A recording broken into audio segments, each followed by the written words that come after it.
the Toros of Tocoi Creek, and we are underway in the surf and turf rivalry as the kick goes through the end zone. Owen Carey, the kicker for Beachside. We'll talk more about him, one of the top kickers in the state. And this rivalry, which is very young, but Justin Barney, both of these teams coming in 4-1, and this could be a pivotal game for both teams. Both of them, and Beachside, I've had them ranked in our superintendent number 9 for a good chunk of the season, but I've said through and through I want to see them play and beat good competition. They lost to Ponte Vedra, and I think this is that first big game since that Ponte Vedra loss where they have a lot to prove, a lot riding on the line. And look at this formation for Tocoi Creek to start out with. 4 receivers bunched to the right and 1, Julio Santiago, alone to the left side. Santiago made his season debut last week, 159 yards and 2 touchdowns receiving. And Ryan Kilmer, the quarterback, throws a short one. It is caught by Brighton Baker for a loss on the play. Tackled by Zach Duncan, the 6'6" cornerback for Beachside, and we'll be keeping a close eye on him, a converted wide receiver now playing on the defensive side of the ball. Ryan Kilmer, 4th year starting at quarterback for the Toros of Tocoi Creek. 6 touchdown passes and 2 interceptions so far this season. They try to keep it on the ground and don't find much room to run up the middle. Vincent Gallela with a couple of yards at best. It'll bring up 3rd down and long for Tocoi Creek. Ryan Kilmer wearing the number 16, and of course he's got the longer hair, and posed with Trevor Lawrence earlier this year. Makes sense. 3rd down and long. Kilmer on the rollout, trying to get outside, and just gives up on it and flips it over in the general vicinity of his tight end, Xander Erasmus. It'll bring up 4th down. So not much doing for Tocoi Creek in their opening drive. Tocoi coming off what could be the biggest win in program history last week, knocking off Bartram Trail 46-26 to start district play. And we'll see how they can recapture some of that energy from a week ago. As we mentioned, both teams have started the season 4-1. Last year, these two teams opened the season. In fact, the last 2 years, they have been the opening game of the year. This is homecoming for Tocoi Creek as they punted away on their first possession. It'll be good field position for Beachside as they start out on their own 45-yard line. And Beachside led by quarterback Eddie Jordan. And Justin, this young man has a heck of an arm on it. He does, and I've been looking forward to seeing this matchup. I've seen Eddie quite a bit in his career winging the ball, and I told Pete Duffy when we talked to him the other day that he looks like he's always throwing a fastball. He has got a striking arm strength. He puts it on a rope every throw, and Pete said that they're having to work with him to kind of refine a little bit of that because he throws a fastball all the time. But I want to see how this Tocoi defense faces off against this high-powered Beachside offense. Beachside is that run and gun, that typical West Coast kind of offense where they light it up through the air down the field. It will be Jordan working from the pistol formation, and he hands it off. Jake House running up the middle. They start on the ground and gain 2, maybe 3 on the first play for Beachside. This is a Barracudas team coming off a victory over Menendez 41-3 last week. As you see House running up the gut there. The only loss of the season came in a muddy game in Ponte Vedra against the Sharks. Weather, as long as it holds out here this evening, which we believe it will certainly favor Jordan with the strong arm. Not a big quarterback at 6 foot 185, but we look forward to seeing him throw. And here's his first pass of the game, and he fires one to the far side. It is caught for a 1st down, sliding near the sideline in Tocoi Creek territory at the 41.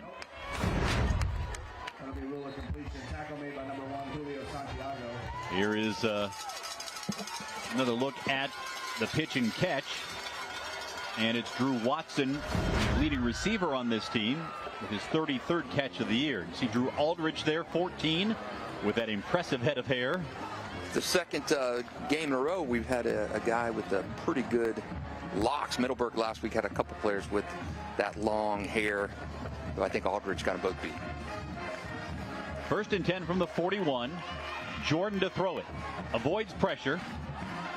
Now he'll run and just takes it out of bounds. He's a willing ball carrier. He actually has more carries than anybody else on this team. 35 carries for 100 yards this year. But he really wants to sit in the pocket and show off that right arm. Beachside's offensive line, undersized but tough. The center, Isaac Pfaff, 210 pounds. But he makes up for it with strength and tenacity. He's a wrestler. Not the biggest of guys. According to Pete Duffy, they need to hold up in protection against the bigger, stronger, faster defensive units. Jordan to throw it. Rifles one to the near side. This one's caught. And another first down for Beachside inside the 10. And finally pushed out of bounds. That's Jake House out of the backfield. And House almost took it to the house. And I'm wondering if Beachside I wonder if Tocoi is going to be able to kind of match stride for stride with Beachside. This offense just so fast-paced, picks up yards in a hurry, flips the field in a hurry. They don't like to run the ball a lot, man, but they pick up chunks and chunks of yards through the air, and we're seeing a move right now down inside the 20. House has carried it and caught it on this opening drive. Jordan on 1st and goal from the 10. Rolling out to his right. The short pass is caught. And inside the 5-yard line for the Barracudas. I'll do my best to identify players here. The light-colored numbers on the light-colored jersey can be a bit tricky, but that was 84 Brandon Monaco with the catch. The sophomore, 19th catch of the season for Monaco. 4 players have doubled figures in catches on this Beachside team already this season. Jordan going to run it, and he's going to take it himself and score. Eddie Jordan's 3rd rushing touchdown of the season, and Beachside finds pay dirt on the opening drive of the game. And this is going to be an important drive coming up for Tocoi to see if they can get back and compete with them. I think Beachside is going to put up some numbers in this game, and you see, not expecting to see Eddie Jordan keep it and run, used to seeing him throwing touchdowns, but he keeps him honest, shows that he is capable of scratching something out with his feet. Now, Beachside in their 4 wins have scored at least 41 points. They scored 41 each of the last 2 weeks, scored 42 against Orlando Christian Prep in the opener, and 58 against Inglewood this year. And here is Owen Carey, a kicker who's being looked at by everybody from Clemson to South Carolina to Miami. One of the strongest and most accurate legs in the area, and he boots it through to give Beachside the 7-0 lead. An impressive start for the Barracudas. Very good looking drive for the Barracudas, and Tocoi went 3 and out, so we're going to see the Toros, what they have coming up on offense on this next drive, see if Julio Santiago can get involved for the Toros. Beachside number 9 in my latest Super 10, where they've been for quite a few weeks, and you can catch our newest Super 10 every Tuesday night on the 10 o'clock news. That comes to you around 10:45 in the Sportscast. You can catch it at News4JAX.com as well every Tuesday, our new Super 10. And will Beachside remain at number 9, move up or move out? And will Tocoi have a chance to break into the Super 10? They need a win tonight in our Varsity 4 game of the week that you're watching right now. But our Super 10 power rankings every Tuesday night in the 10 o'clock news.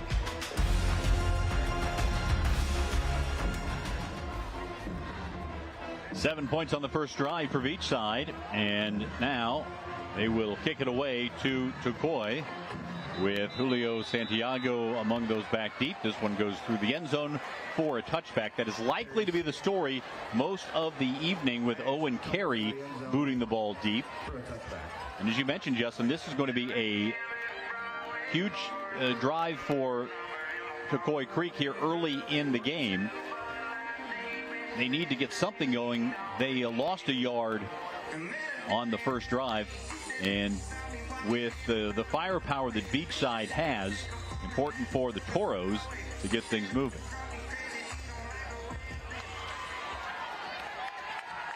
Quick throw by Kilmer out to the left side, caught for a short gain. Beachside defense really impressive early on, almost reminiscent of Pontevedra's defense to me against Bartram Trail in our week 2 game of the week, where that defense really took over and changed the complexion of the game and what Bartram did. And so far, you're not getting that ball to Julio Santiago. You're not getting anything on the ground. If you're Ryan Kilmer, you got to keep these Beachside guys honest and mix it up. Try to get it to your receivers down the field. Zach Lloyd gained 2 on the first play, and on the first down play rather. Now they'll hand it off. Galelli trying to run it, and not much room on that left side, maybe a yard. And that'll bring up 3rd down and long for Tocoi Creek. Zach Harbison, the head coach of Tocoi in his 2nd season, former coach at Inglewood. And in the 2 previous years since Beachside opened up, Tocoi has won both of the games. 2 years ago, it was a 36-19 victory. That was with Mike Kolakowski as the head coach of the Toros. And last year, in Harbison's first game, a 38-35 Toros win. And a game that went right down to the final onside kick. And Kilmer got waffled for a loss on the play. And Beachside's defense has come to play here this evening. Yeah, big time defensive effort tonight through 2 drives, and all Barracudas there collapsing that pocket. Ryan Kilmer not even really a person downfield to look at. He had trips to the bottom of the screen and could not even get it to any of those guys. Didn't have time to even go through his reads. That Beachside defensive front is on a different level at this point. So here is the punt from Xander Erasmus. And this one taken as a fair catch at the 46-yard line for Beachside. Take another look at this Beachside offense. They have been very impressive all season long with a veteran quarterback. Pete Duffy said of Eddie Jordan, he said his arm's like a pitching machine. He never gets sore. It's never tired. He can just keep throwing it. And the Beachside quarterback has offers from schools like Boston College and Georgia Tech, UNLV, Western Michigan, Georgia Southern, Charlotte. There will be those who will look at him and say he's 6 feet tall, 185. But there's a spot for that in the college game when you got an arm like Eddie Jordan does. I don't like this start if you're the Toros. 2 drives, 2 punts. You give the ball right back to Beachside on the Toros side of the field. Jordan to throw it, looking long, firing deep, and a leaping catch made, but out of bounds. There is a penalty marker that comes in after Maddox Hunstead went up and got it, but he came down out of bounds. Let's see what the flag is all about. Maybe an illegal contact call. Maybe that, or did he go out of bounds and then come in and try and touch it again? A possibility.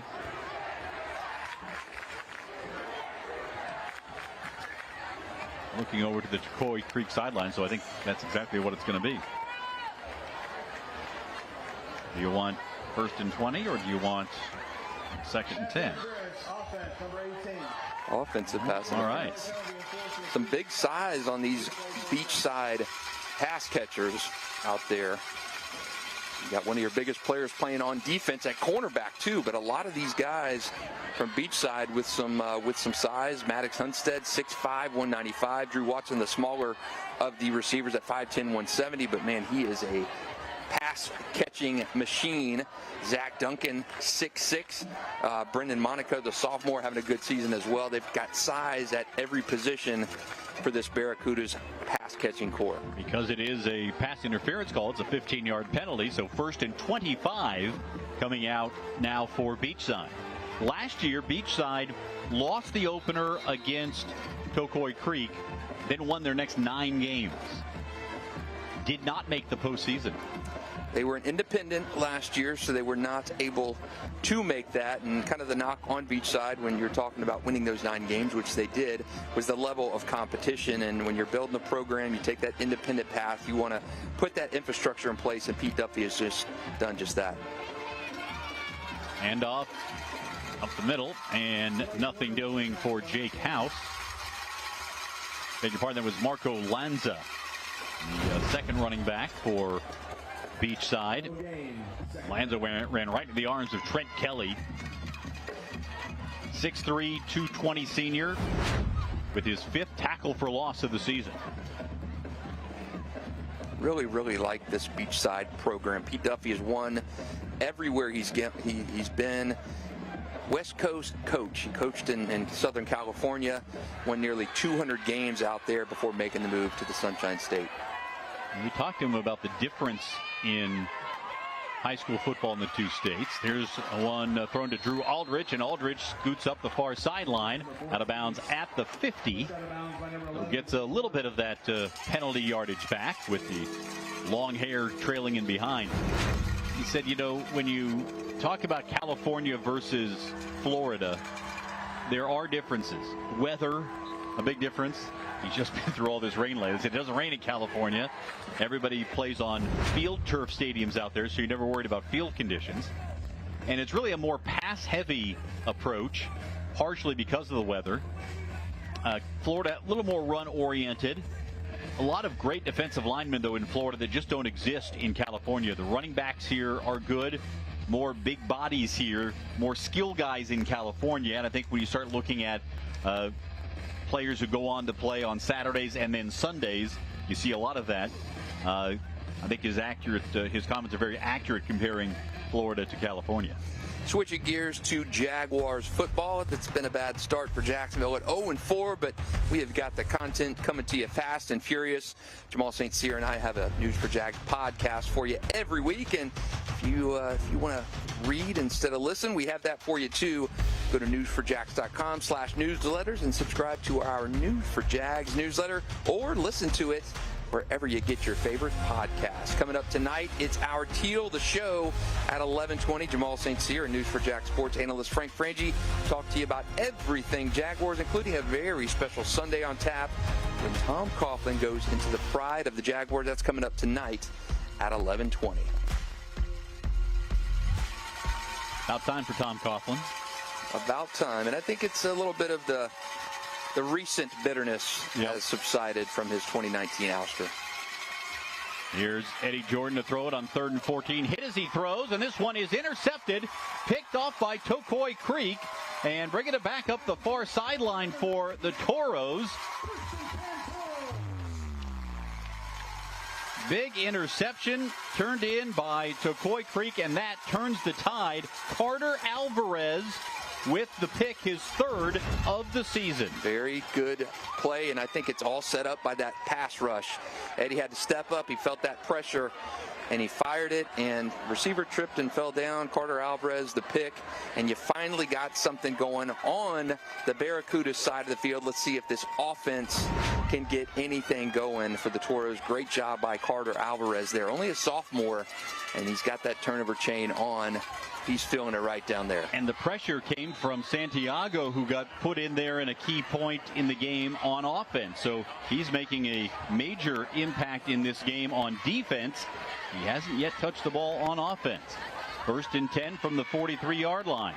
Handed off to Galelli, running to the far side, and has a good 1st down gain before he was ushered out of bounds by the Beachside defense. Drew Lagata pushed him out. But Galelli, with a 100-yard game earlier this year, is averaging over 6 yards per carry this season. You can see why on this run. I love this rivalry, and I worked in St. Augustine for many years and saw when Ponte Vedra and Nice came in together, when Bartram Trail opened in 2000 with Menendez, and there's just something about opening up in the same vicinity as another school, and you have that rivalry that burns bright. After play action, the pass is knocked down. Kilmer trying to get it to Santiago, but it was knocked away, and that'll bring up 3rd down and 5. Yeah, it's interesting to hear the two coaches talk about this rivalry.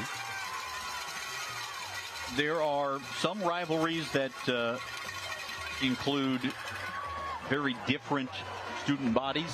This is not one of them. Very similar makeup of the schools. The schools themselves have almost identical floor plans. They were built just a couple of years apart. Here is Kilmer throwing deep, and this one is knocked away, incomplete.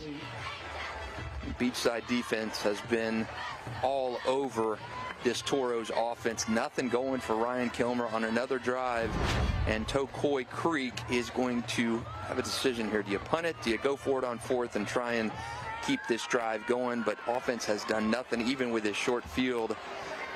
Great field position, and you've not done anything. So it looks like Tocoi trotting out to try and convert this fourth down. Yeah, you're a little bit no man's land right here, unless you have a kicker the quality of Beachside's Owen Carey. Now they want to talk about it on 4th down and 5. We're talking about this rivalry and what the impact has been of it. One of the things that Zach Harbison said, and I don't believe there's any animosity between the coaching staffs or the players. These have been clean games. There's no back and forth between the two schools. It's enjoyable. Pete Duffy said for him, he's been involved in some great rivalries out in California. He says, I don't think it's there yet. Coming from California in 23 years, he sees the rivalries like Nice and Ponte Vedra or Creekside and Bartram. This one is still in the beginning stages, clearly. And he said, it hadn't really hit me like that yet, but I think it's got the potential down the road to hopefully get to that level. Yeah, and I do think being in a smaller county, it sets itself up for that. And I do think this will, over time, become the next big thing in St. Johns County. 4th and 5. Kilmer has some time. Sidearms one deep down the middle. Santiago's out there, double covered, but a penalty marker is in. So they got Santiago deep, threw it out there to him, and this is going to move the chains and keep the drive alive for Tocoi Creek. Either squat that ball down, you have it picked off, which is as good as a punt, or you have something like that happen where you draw pass interference. And I don't know if that's how Zach Harbison drew it up, but that's what happened. You try to get the ball to Julio Santiago. It will happen at some point tonight. It has not happened yet, but that's just as good as a catch right there. Zach Duncan, that 6'6" cornerback for Beachside, never got his head around, put his hands up, and made the contact. So with 5:11 to play in the first quarter, the Toros trying to answer Beachside. And they've got it 1st and 10 just outside the red zone at the 22-yard line. I think at the 24. Kilmer throwing again for Santiago, incomplete. Everywhere number 1 goes, a lot of white shirts follow. The blitz forced Ryan to put it up maybe a little quicker than he wanted to and overthrew Julio, and probably the wise decision there with that pressure coming from his from the right side there. So he saw that blitz coming, got it away. I think that was more just a safety throw to put it beyond any kind of danger. And Noah Luestra in the middle of that line leads Beachside with 5 sacks, but this defensive front, 11 sacks in 5 games, so better than 2 per. They can get after you. And here comes a little short one. Finally got it to Santiago. He breaks away, and a stutter step cuts it back inside. Touchdown. Julio Santiago's first catch, and it's a touchdown, and the celebration is on. They're surfing in the end zone at Tocoi Creek. Love the celebration there. Hope he's not flagged for that. I've seen some very questionable, unsportsmanlike calls after celebration, including a couple Monday nights in the Nice-Buchholz game. But you got to put the ball in the hands of your playmakers. They've been trying to get it to Julio all night. Get it there, and you see what an important piece of this offense he is. Takes a short screen pass and takes it to the house. His first catch of the night, goes for 6. And it looks like we're going to have a tie ball game in the surf and turf, pinning this PAT. There is Julio Santiago now with 8 catches, 3 touchdowns in 4.5 quarters of play this year. That is an impact. Jack Sukalis out to attempt the extra point, had the game-winning field goal against Clay in a 26-24 victory a couple of weeks ago. And they did get the celebration with Kilmer and Santiago. Second unsportsmanlike conduct during the contest, those players will be ejected. The 15-yard penalty assessed on the kickoff. And the significance of that, not just the 15 yards, but if there is a second unsportsmanlike. And this is me editorializing. Unless something was said, what's the problem with a little celebration? It's being celebrated and focused on at every level of football now. Yeah, and I've seen it throughout. Oh, and extra point misses, so it's 7-6. Beachside maintains the lead on the missed PAT. I've seen it so often this year. I saw in the spring game at St. Augustine where Carl Jenkins Jr. was flagged for celebrating the first down. Saw it at Nice on Monday with quarterback Nick Harry celebrating a touchdown. Saw it Monday with an interception by Nice and celebrating an interception. Very questionable flags. I mean, the guys are just happy. It's not a taunt. Not rubbing your opponent's face in it. Very questionable on some of these calls. But CW17, we have got all kinds of sports coming to you.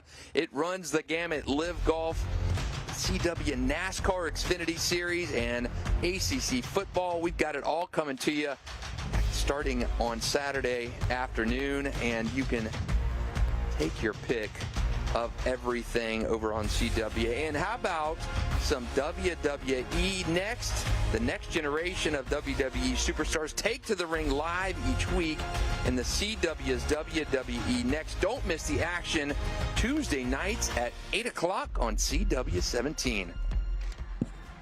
Cole, kind of going back to the unsportsmanlike call, unless there's something that's done, said, let the kids play. I agree with you.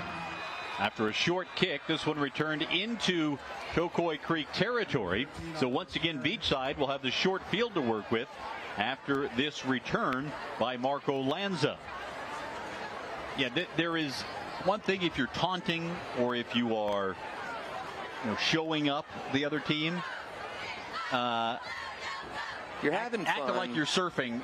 Yeah, having fun. Crying out loud. And this is becoming a little too NFL-ish for me here at the high school level. The NFL is now embracing this with the sponsored celebrations and everything else. Ridiculous. I know the officials have a tough job, but I think there's a line that some players cross, and I do think it's warranted, but I think a harmless celebration like that or celebrating a pick, come on. There's the handoff. They run it up the middle, and good yardage on the left side. Trent Kelly in there to make the tackle from his defensive line position on the run by Jake House. I think coaches have to tell their players now, cut the crap on the celebrations. You know things are going to be called. Spike the ball, hand it to the ref, whatever. Don't risk a 15-yarder and a potential ejection. And now you've got Julio Santiago, Ryan Kilmer. Personal fouls called, and the quintessential, you're playing with 4 fouls.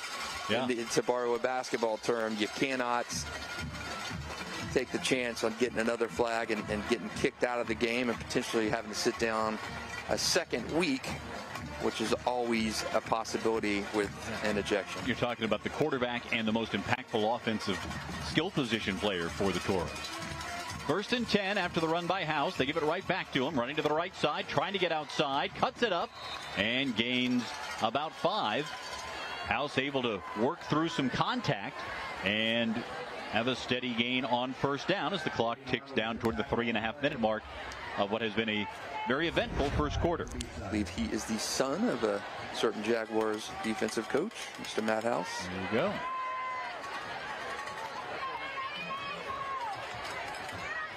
That penalty really hurt Tocoi Creek. From the 26, Jordan drops the throw.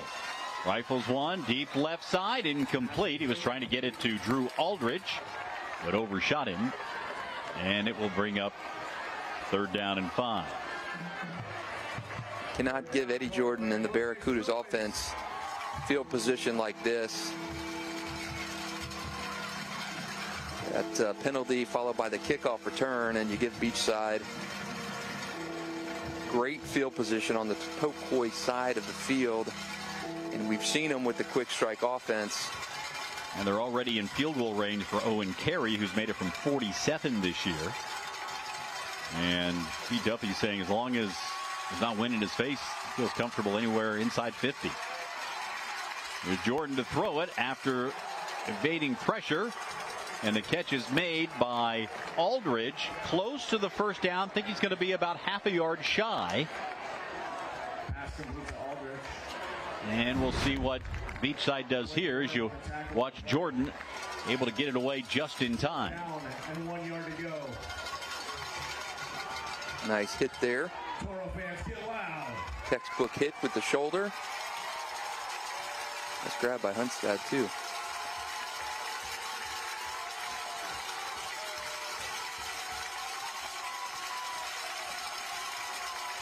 Aldridge of Hunstad on the catch. On fourth down, they run it to the right, and nothing doing on that side.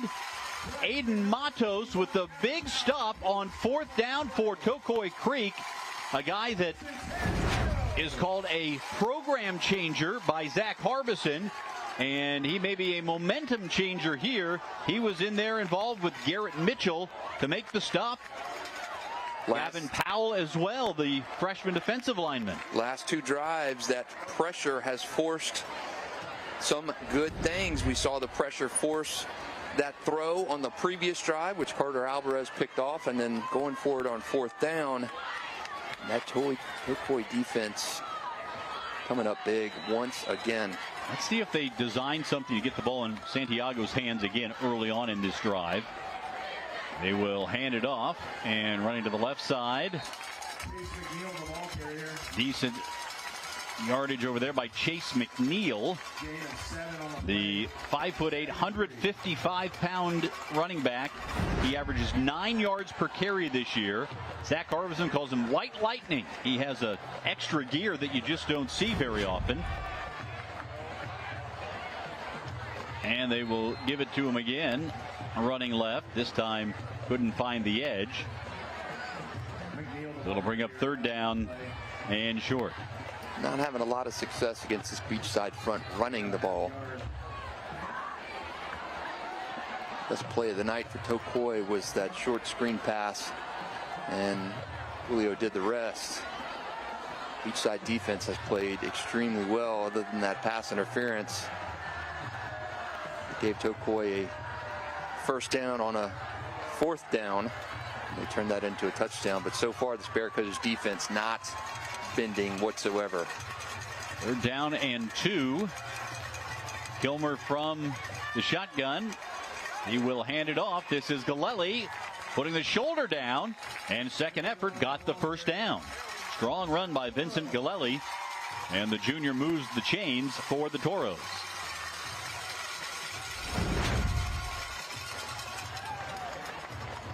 Take a look at Galella again there. Hard running.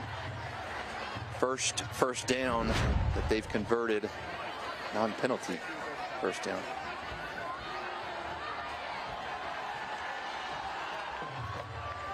So the drive continues as the clock ticks toward 2 minutes left in the first quarter. Again, 4 wide receivers for Kilmer. They'll throw it on first down. Got it on the far side, and near the first down marker goes Zach Lloyd. Lloyd able to fight through the first tackler and move the chains again. One of the things that Zach Harbison said, he was very pleased with the way that his team bounced back after their only loss of the season. That was a 35-6 whipping by Bishop Kenny. But he really liked the way that they responded to that. They responded to the Beachside touchdown here with a touchdown drive of their own and then a defensive stop. Quick throw to the near side, knocked down at the line on that left side of the line. Nigel Eldridge, Georgia Southern commit, knocked it out of the air. He has been a problem tonight. for this Tocoi offensive line. He had a rush last drive. Forced Ryan Kilmer there. See Harbison get rid of that ball early. Zach Harbison walking the sideline. Very impressive beard by Zach Harbison. Excellent. They'll throw it short, and Galella hit behind the line of scrimmage. One of the things you talk about, both of these coaches have had to come in Pete Duffy's case, starting from scratch, building a culture. Harbison came in after a couple of years of the program already existing, and Mike Kolakowski really had created a great environment, a great culture down there. I remember being down to talk to the team, and the way they were, the camaraderie was pretty evident in that team, and how much they respected Kolakowski. When he stepped aside, now you have a new coach coming in, and as Tocoi calls a timeout, one of the things that Zach Harbison said, that it was a huge testament to Coach Kolakowski. The kids cared about each other here. A program that was literally built from the dust, and he admitted he coaches differently than the previous coaching staff, but the kids have adjusted well. They fight for each other. When I talked to Zach when he got hired, one of the first things he said was he was so thankful that Kolakowski was there and put in that infrastructure in place. He did a remarkable job, was very quick to give praise to that initial coaching staff for really laying the foundation, and said, we're going to tweak some things, we're going to bring our own stuff to it, but I don't want to change that culture that Mike Kolakowski started here. 3rd and 10 from the 47. Kilmer to throw it. Looking long, throwing deep's got a man out there. It is caught. Devin Woods falling down. Has a big gainer inside the 15-yard line. Able to navigate the pressure that time and put it up a little bit longer, and that's going for 6. Take another look here. Blitz pick up 2 on the backside. Allowed Ryan a little bit more room to throw, and he gets that pass downfield, and Tocoi moving the ball extremely well. You give it to Galella. He looks like he is ready to carry the load here. He came in averaging about 12 carries per game, but looks like he might get more of the action today on the ground. Tocoi, you've got to respect the run and the long ball. Beachside is more of the pass. If you look at their stats, they do run the ball, but they are built to move the ball through the air. Tocoi a little bit more balanced tonight. Hand it off. Galella again, right up the middle, breaking tackles at the goal line, and he's in. Touchdown. Vincent Galella scores, and Tocoi Creek takes the lead for the first time this evening. Not sure if we're going to get the surf, but the turf is rolling right now. Yeah. Galella wanted to come over and take a break. He said, hey, get back in there, young man. I'm going to go for 2, I believe. Take another look at this run. Right up the gut. They pulled the guard. Running in behind Jamarcus Webb, Deshaun Blackman, and Galella with his 4th touchdown run of the season. Look at this formation with 3 backs in front of Galella. They snap it right to him and stopped just shy of the goal line. The 2-point try fails, so it's a 5-point lead for Tocoi Creek in the final second of the first quarter. The Toros are finally in front here on homecoming at Tocoi Creek. Like the balance that the Toros have shown tonight. Committed to the run, still letting things go with the pass. Galella can't quite get in there. So Zach Duncan up top making the tackle. And he had some help from his friends down below. Stay connected to our high school sports scene with the Varsity 4 podcast each week. Sponge Franklin and I bring you all the high school football talk, analysis, game previews, and local insight that you can only find here. The Varsity 4 podcast. Check that out under the sports tab on News4JAX.com or wherever you get your favorite podcasts. Here is the kickoff from ZXopolis. It is taken at the 10-yard line by Beachside, and they'll bring it up to the 25. Brendan Monaco on the return. And for the first time this evening, Beachside will work from behind, but they'll have to wait for the second quarter to do so. That was an action-packed first quarter in the Surf and Turf rivalry. Really, really good. Really competitive first quarter. Impressed with the Beachside pass rush. Impressed with the versatility of Tocoi Creek's offense and the resilience. And, man, those Toros have come to play, stopping them twice. Once with a pick and the other on a 4th and short play that they shut down. So, man, we've seen a little bit of everything so far, Cole. And right now, coming up to you later tonight, it's our Varsity 4 pregame show. Stay connected after this game of the week with all the highlights and scores from around the area. Jamal St. Cyr, Alessandra Pont, Brian, and I bring you highlights, coverage, analysis, and everything else that's coming up tonight at 10:30 on Channel 4, our Varsity 4 high school football show.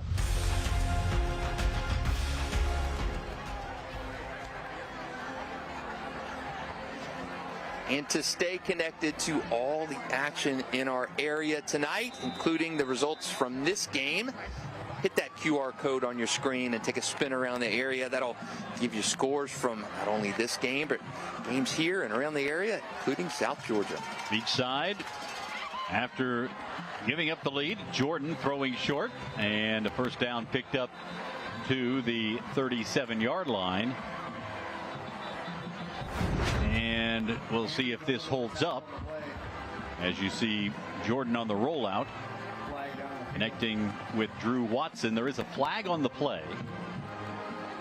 I believe this one may be coming back.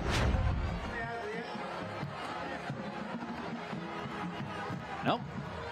That will be a first down. They picked up the flag. So Beachside here trailing 12-7. We really haven't seen too much of Eddie Jordan really cutting it loose like we thought we might here early on, Justin. Yeah, I thought we'd get a little bit more, but Tocoi defense has come to play. I think we saw it on that first drive, just how effective and big play this offense can be, but it's really been restrained since then.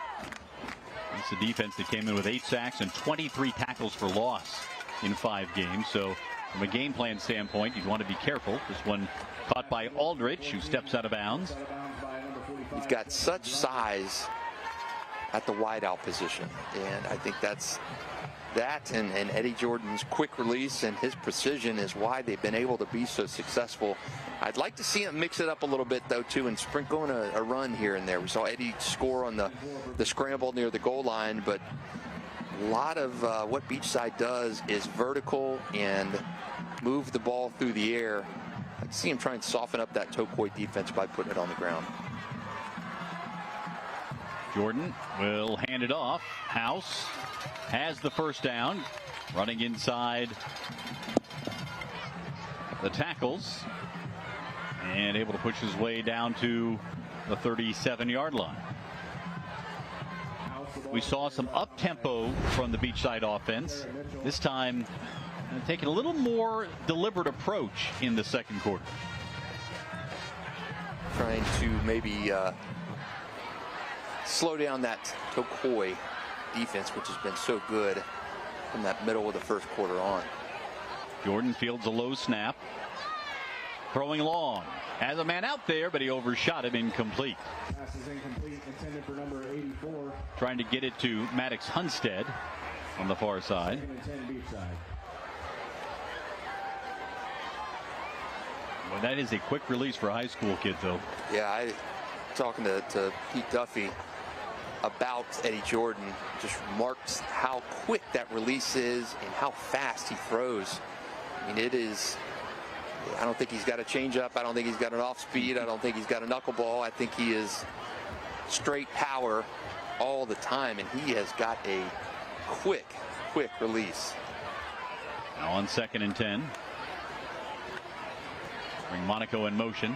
Jordan throws it short.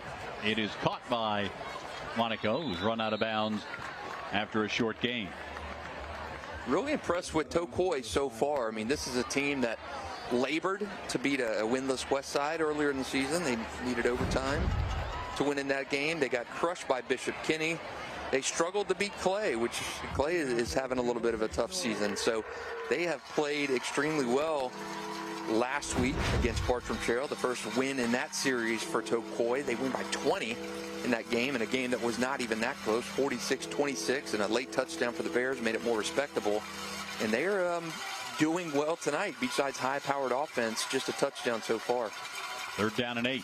Jordan has time in the pocket. Fires to the far side. Again, overshoots his receiver, Drew Aldridge. It'll bring up 4th down and 8. Well, you talk about Tocoi and the defense by the Toros.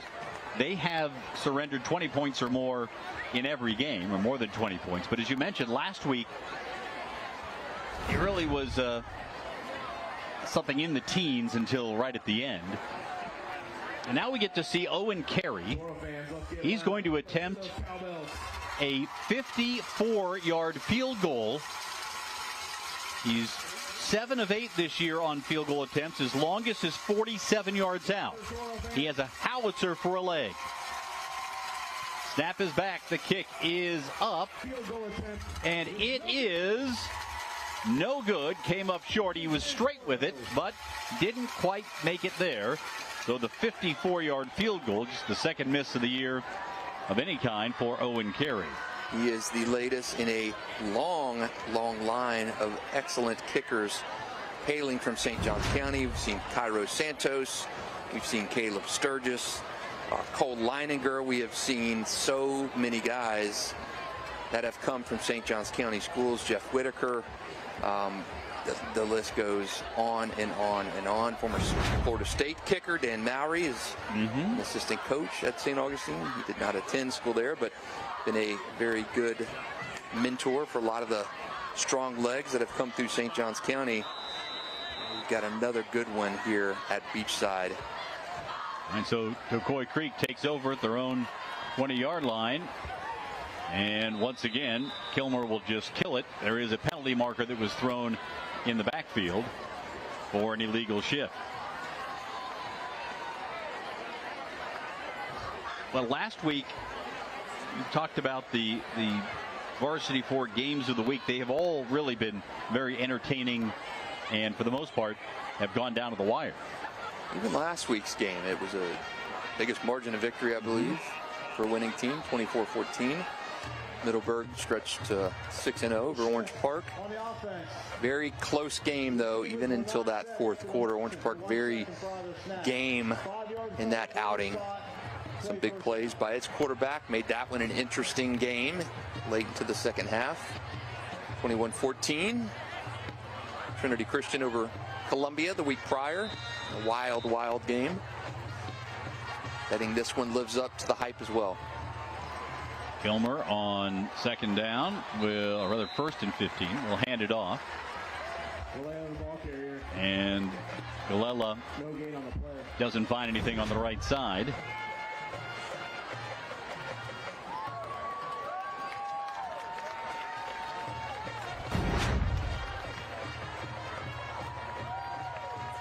And this is a Toros team that would like to have a fairly balanced offensive approach. They want to run it. They certainly can throw it with Kilmer.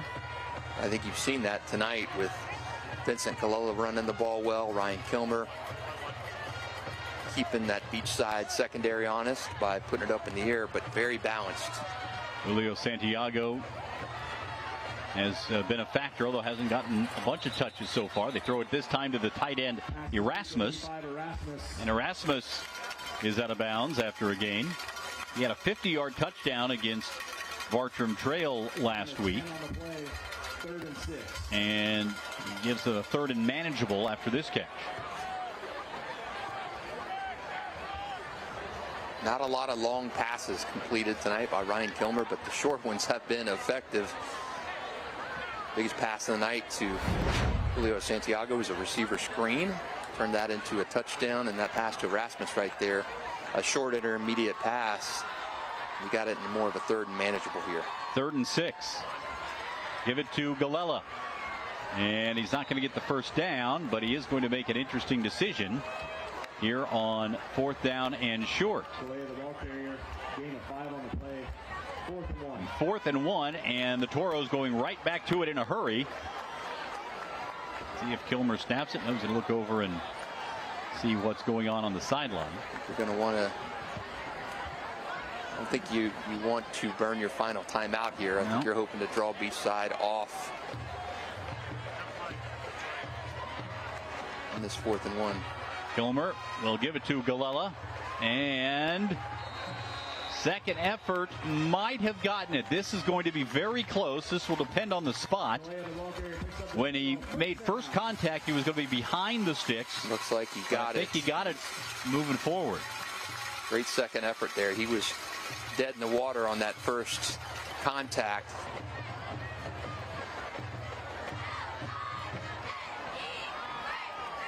I thought a generous spot there. Where Vincent got up, it looked like he was a yard further than where the ball is. 1st and 10. And the drive continues. Kilmer to throw it across the middle. It's intercepted. Picked off by Beachside. And a return is on here, running to the far side. Kilmer, the last man there, makes the tackle. But Beachside with a big interception, and they are on the doorstep with a chance to try to punch it in. Crew Casey, the 3-year starter at linebacker, with the pick. Ryan just did not see him lurking there in the middle. Crew blended in and just snuck in front of the target. Great defense there. Pressure coming up the middle as well. And then Casey turns this into a big return down inside the 5-yard line. Nearly to the house. I'll be surprised to see another Eddie Jordan touchdown run here. I don't think Beachside's going to put the ball in the air. Both teams with an interception in this one. Jordan works from under center. And he will hand it off, and it's House running up the middle and into the end zone. Touchdown, Beachside. Short field to work with, and Beachside turns that turnover into points. 2 turnovers tonight, 1 for each team, and both have set up touchdowns. Beachside back in front. Justin, I don't know what you had the over-under on this one, but I think the over might be a good play here. My weekly predictions, I had a 31-30 Tocoi Creek win. All right, I like that from a score standpoint. Here is Owen Carey. Boots the extra point up and good with 8:35 to play before halftime. Beachside up by 2, 14-12 on Tocoi Creek. We have seen some touchdowns, 4 touchdowns so far in the first quarter plus of this one. Like what I've seen from both these teams so far, Beachside finally getting into a little bit more of a rhythm. Right now, they are ranked 9th in my Super 10, but where will they be on Tuesday night? At about 10:45, that's when you can find out our new Super 10 high school football rankings. That comes to you each and every Tuesday night on the 10 o'clock news. Comes to you around 10:45, 10:50 every Tuesday. Beachside at number 9 and Tocoi Creek just on the edge of the bubble. Will they sneak in this week? They need a win in this one right now, and they are trailing 14-12 to the 9th-ranked Beachside Barracudas. I'm going to make a prediction. The winner of this game will be in your Super 10 next week. That is a very, very logical and good explanation. Well, one way or another, whoever wins will have earned it in this surf and turf rivalry. Here's the kickoff. And back past the 20 to the 23-yard line for Tocoi Creek is Chase McNeil. Now we'll see if the Toros can answer. For those of you I think this, it's obvious when you hear it. You may not quite pick it up all the time on the white, the surf and turf. Beachside, the Barracudas, that's the surf part. And the Toros, of course, the turf. And now we can all head out for a nice steak dinner afterwards with some seafood garnish. I mentioned to anchor Kent Justice earlier, it'd be nice if the schools catered that to the media covering the game. Here's the handoff, running up the middle. This is McNeil trying to dash his way through. There's another running back on this Tocoi Creek team who's gotten some carries, Davian Garcia, but he's a little bit banged up, coming off an injury. So whether we see him tonight or not remains to be seen. But three guys who all have more than 100 yards rushing this season for Tocoi Creek. So you talk about the balance in the offense. They also have balance in terms of the running game. McNeil stays in as Ryan Kilmer goes to work on 2nd down and 2.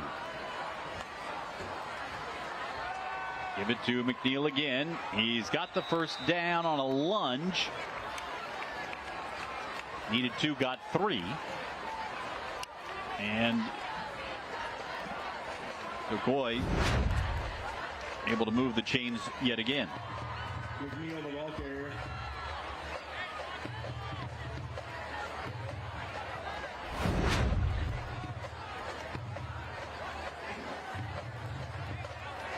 Justin, it does not look like the Toros are in a rush to get these snaps off. They're taking their time, going to make sure they control the pace as well as make sure they understand what's happening defensively with Beachside.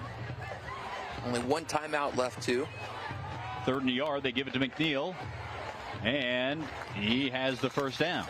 I think you want to burn as much of this final 7 minutes as you can and not allow Beachside to get the ball back with much of anything left in this second quarter, because as we have covered, these guys can move the ball down the field in a hurry. And remember that Beachside will receive the opening kickoff of the second half. Always part of the game within the game, trying to get those back-to-back possessions into the half, beginning of the half, or avoid that happening for your opponent.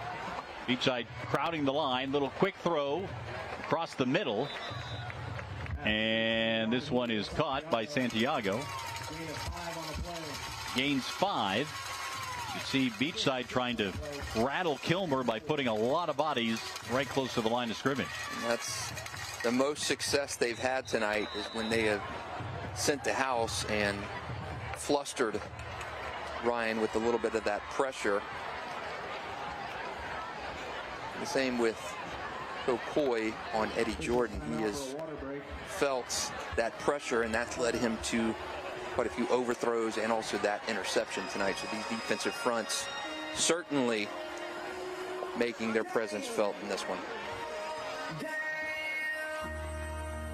Now is a good time to remind you we have got a lot of Jaguars ground to cover, and we've got 2 resources you can get that news in. The News4JAX podcast comes to you every week. You can find that wherever your favorite podcasts are found, like Apple, Spotify, or even under the sports tab at news4jax.com. And if you don't like listening, you like reading, we've got you covered there too. Our News4JAX newsletter delivered right into your inbox. Just go to news4jax.com/newsletter, subscribe.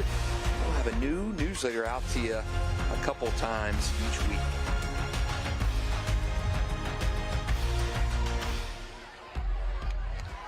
This has been a tight one basically throughout. A 2-point game with 6:02 to play in the first half. Galella gets the carry. He'll pick up a first down. Gets to the outside. There he goes down the far sideline. Galella lowers the shoulder and bangs his way out of bounds inside the 30-yard line. Big pickup for Vincent Galella. The junior is toting the rock for the Toros. Much of his damage coming right between the tackles, too. Straight through the center of the line, turns the corner, invites the contact at the end. Good, strong running from Vincent Galella right up the pipe. Balanced offense, balanced offense, balanced offense. Run, pass, get it to Vincent out of the backfield, and then maybe find Julio. That has worked all night for the Toros. Quick throw right side. This one is caught. And turning upfield. There he goes. Off to the races. And touchdown. Devin Woods broke a tackle and is gone. And the Toros are now back in front yet again. This has been a great game. Back and forth. These Tocoi receivers probably heard enough about their Beachside counterparts, and Devin gave them the Caitlin Clark flash at the end. You see me now here.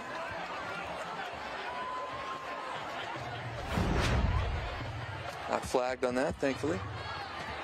Here is the extra point by Tsoukalas, and it's right through there. So Tocoi Creek back in front by 5, 19-14 with 5:40 to play. Well, now if you're Tocoi Creek, if you can get a stop, get the ball back, you really grab momentum. Beachside with an opportunity here in the final half of the second quarter to try to retake the lead before the halftime break. A great one so far. Both teams playing really well tonight. I'd like to have the pick back by Eddie Jordan and also Ryan Kilmer, but other than that, a very, very balanced game by both of these young St. Johns County programs.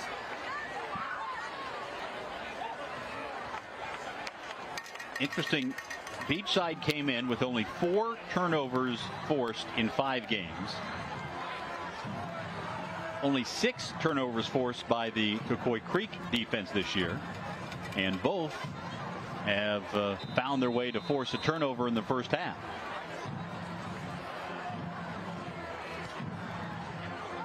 Here is the kickoff by Ziaxopoulos. And on the return, here's Monaco. Able to carry it out past the 25 near the 30-yard line. Kylan Jones and Blake Warner with a tackle on the return. Well, let's see how Beachside approaches things here. Down by 5, trailing for the second time in the game. With the way the game started, the first 3 possessions, you thought this might be a runaway with Beachside the way they were going. I think if you're Zach Harbison, you're happy you got in that end zone. Not as happy you left Beachside 5.5 minutes on this clock and 3 timeouts. And getting the ball back to start the second half.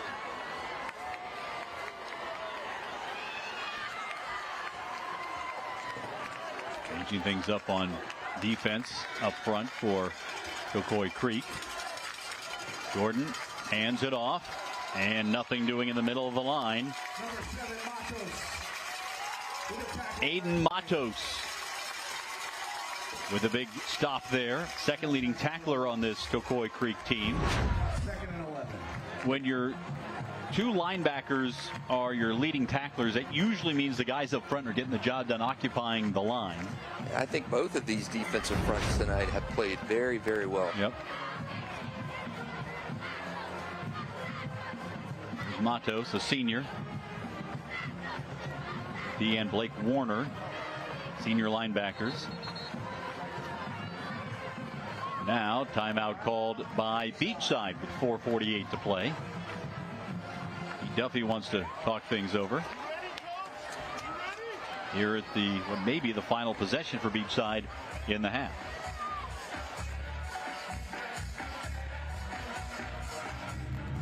We're talking high school football tonight, but on our CW17 station, we have a lot more options than just football. ACC football on Saturday on the CW, NASCAR at the Xfinity Series in the playoffs right now, and Live Golf. We have got a smorgasbord of sports to choose from on the CW17. A lot of stuff going on, and that includes wrestling. WWE Next, the next generation of wrestling superstars take to the ring live each week in the CW's WWE Next. Don't miss the action Tuesday nights at 8 p.m. only on CW17. It's something to think about some of these NXT wrestlers are going to be the folks that your kids' age, my kids' age will be talking about in 20 or 30 years. But not our age, Cole. Not our age. We're still talking about Jake the Snake Roberts and Roddy Piper. Pass complete. Forced out of bounds by Mato. There is the completion by Jordan, able to get it to House out of the backfield. But you did not want to see, if you're Zach Harbison, this Beachside offense getting in a groove.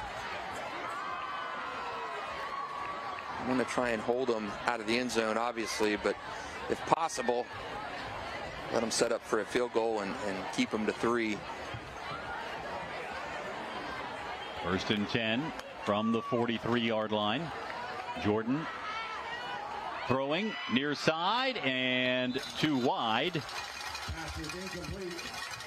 See, Santiago was in there in coverage, so he's been playing on both sides tonight, along with Caden Walden in coverage, number 2 there. Well, there's no two ways about it. Santiago is a terrific athlete. He is making a real difference in this one. I missed him the first 4 weeks of the season, and I think you may have been a different result in that Bishop Kenny game if you had Julio Santiago in that offense and defense, because he is a two-way phenom for these Toros. Second and 10. Jordan to throw it again. Sets it up short. Dumps it off. Caught. First down into Toros territory. House trying to stay in bounds and does. Dives forward to the 41-yard line. I've been very impressed with the way House has played in this first half. Yeah, a couple big catches here on this drive alone, but he's run strong both between the tackles and taking the edge too. Pressure there coming. Eddie got it off quickly, and nice little safety valve there. House shakes off 2 big hits there and keeps it going. That was Santiago throwing his body around. Oh, beg your pardon. 7, not 1. That was Aiden Matos. House will get a little bit of a breather. On first and 10 from the 41-yard line. Jordan to throw it again. Pressure coming. Steps to avoid. Going to run it himself. Hit from behind as he goes forward inside the 35 to about the 32. He was hit by Trent Kelly, who's been very active from his 5 technique spot on that defensive front. Pocket broke down, and he able to use that speed. He had a rushing touchdown earlier for the Barracudas. I used to seeing Eddie run the ball, but he can. Got a few rushing touchdowns this year, 3 of them after that one in the first quarter. Yeah, I think willing ball carrier is the best term for him. He'll definitely take off and go if he has to. This set up for a short pass. It's caught. First down. And Beachside out of bounds at the 26-yard line. I believe that was Monaco. Not had a lot of sustained drive success for the Barracudas. Drew Watson, and let's see what the flag's about. Eligible downfield. Number 17 was coming up on a wide receiver.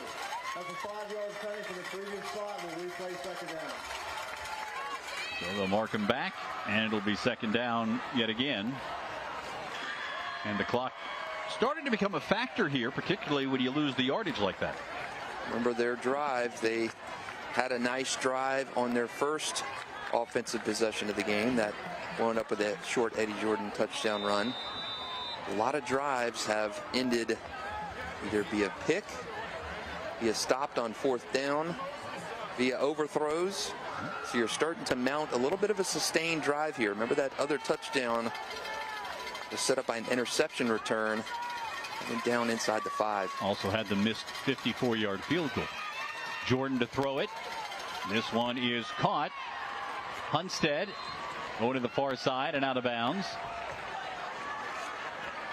Maddox Hunstead been averaging almost 20 yards a catch this season. And he is a big target at 6'5". He's able to move the chains for Beachside and stop the clock.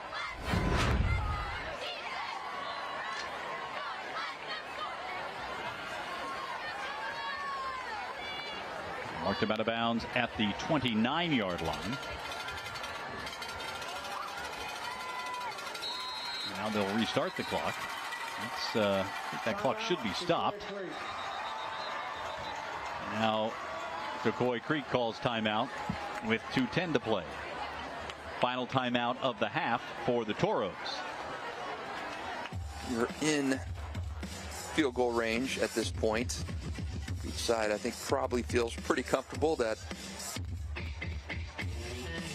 they can get at least 3 out of this from Owen Carey. They'd like to come away with 7. Well, there's no doubt that knowing that they'll get the opening kickoff of the second half has to come into the mind of Pete Duffy and his staff here at this point in terms of play calling, decision making, taking care of the football first and foremost.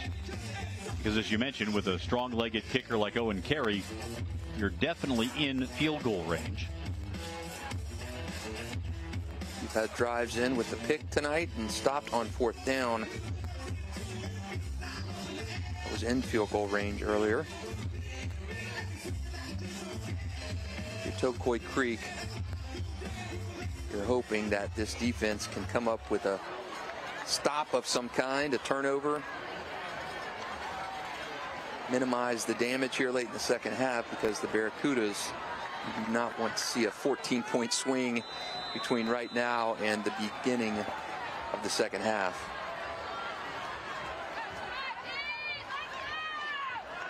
Bring Aldridge in motion. Jordan off the play fake. Rolling and looking. Fires to the near side. Caught and just inbounds by Hunstead. And the clock continues to roll. Going back to Pete Duffy for a second. He was hired at Beachside. I think a lot of people thought, wow, this is a unique hire. A guy from California coming to St. Johns County. Jen Harmon, the athletic director of Beachside, making that call, and found an excellent head coach and program builder in Pete Duffy. No doubt. And you're talking about coming from California to Florida and building a culture, starting a program from scratch. This one goes against the Toros. But he said one of the big things was that there's just been great support from the staff, from Jen Harmon, as you mentioned. The principal's been great, the whole support staff. He also brought his family. His son, AJ, is a redshirt freshman quarterback at Florida State. His daughter, Lexi, plays college volleyball at Georgia Southern. So he's transplanted his entire family, 4 kids, and a couple of them still in school at Beachside. Jordan now on 2nd and 3. Throws short. This one caught by Hunstead, who's out of bounds with a first down and 1:04 to play. This has been a steady and workmanlike drive by the Barracudas here in the final minutes of the half.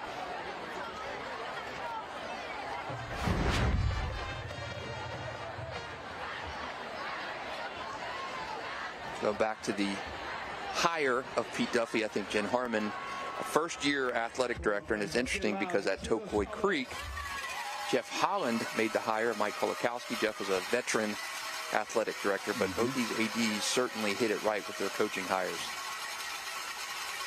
Jordan rolling left. Again will throw. This one caught by Hunstead, trying to power his way inside the 10, trying to get close to that first down marker, and he's going to be very close. So Hunstead's been the favorite target. Mentioned talking about Duffy's son AJ, started out at Florida State, now back to the West Coast at San Diego State, I believe. But you talk about the going from one coast to the other. That is a culture change and a culture builder, and this one into the end zone for the touchdown. So with 33 seconds remaining, Beachside finds the end zone.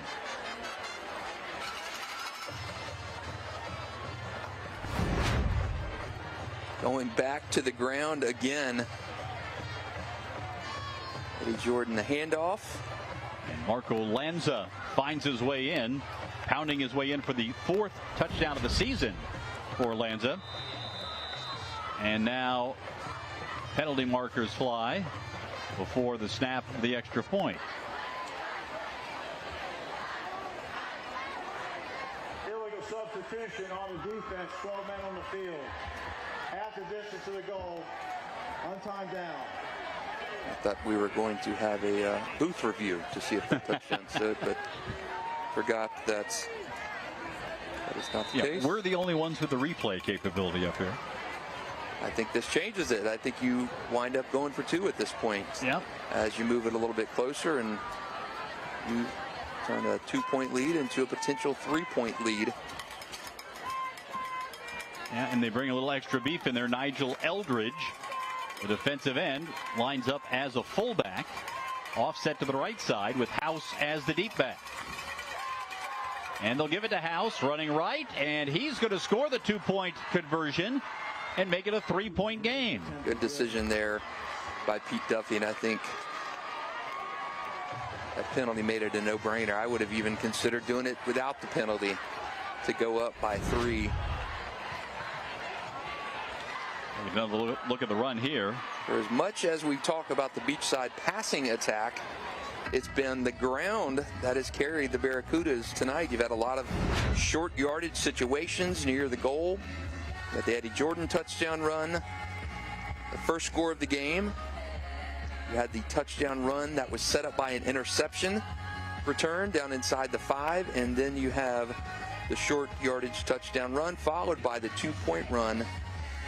The Beachside Barracudas, the air attack may be a little bit subdued tonight as the ground game taking center stage. All 3 touchdowns, as you mentioned. All the points have come on the ground.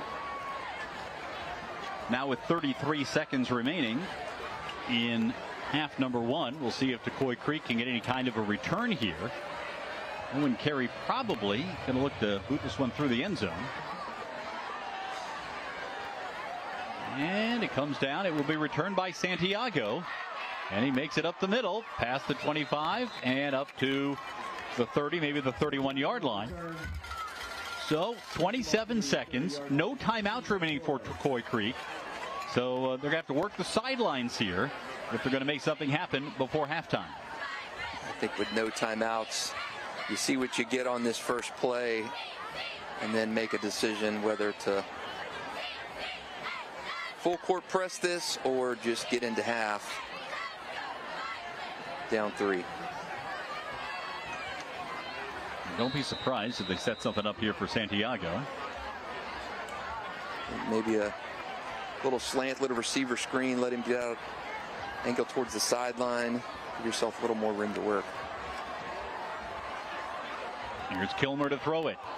Across the middle, it's incomplete.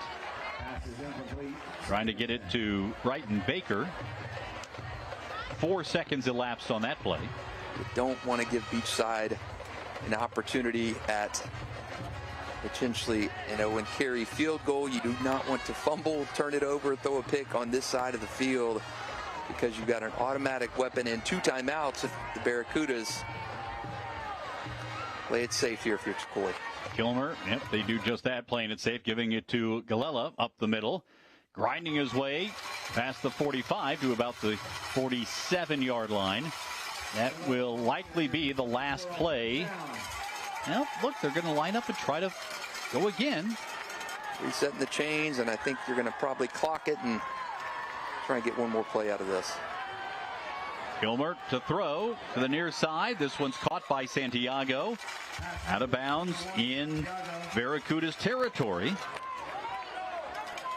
And when they ran the ball, I thought maybe that was just going to be it, but not the case for Zach Harbison's club. That'll be enough for a Toro first down. Kicking wise, I don't think you're in range. No. The kicker who's already missed a PAT. Zukalis is long this year, 37 yards.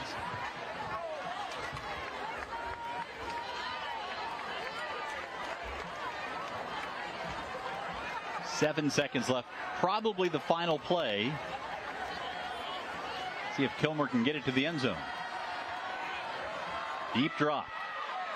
Now pressured. And he throws it. It's caught. Galella has the first down as time expires. And that will be it from half number one. It has been a very entertaining first half of football in the Surf and Turf rivalry.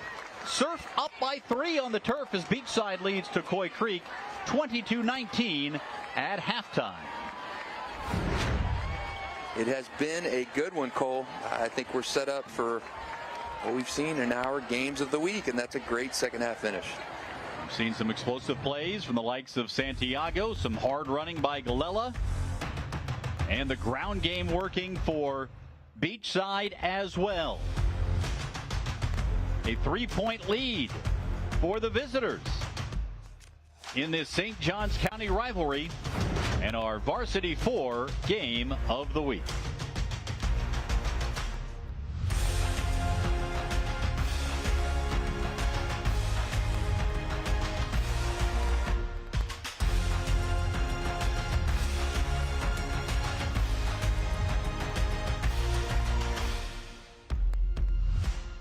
It's Friday night, where student athletes play with nothing to lose, chasing greatness, building bonds. And whole communities come together under the lights to witness passion, pride, and moments they'll remember for the rest of their lives. This is football, high school football. There's no tradition like it. And we're here to support it. Farron Farah is proud to sponsor Varsity 4 football. A world of ideas comes to life through Gemstone Media. We blend picture and sound, persuasion and emotion, purpose and passion to brand your company and increase sales. We broadcast sports and train military and industrial personnel. Let us demonstrate the power of effective communication. On the air, online, on demand, on time, on budget, on point. Let Gemstone Media get your ideas turned on.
really mean. It's hit or miss. You will or won't. You have what it takes, or you know you don't. There's no time for a weak link. The strong survive in the weak sink. When you trusted me, I clear the pathway, cause I don't do things halfway. Let's start the show, fully charged. We just letting you know, it's all or nothing. We gon' put it down. Are you ready? Ain't no middle ground. You in or you out. It's all or nothing.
11-18 lead on Tocoi Creek in the Surf and Turf rivalry and our Varsity 4 game of the week.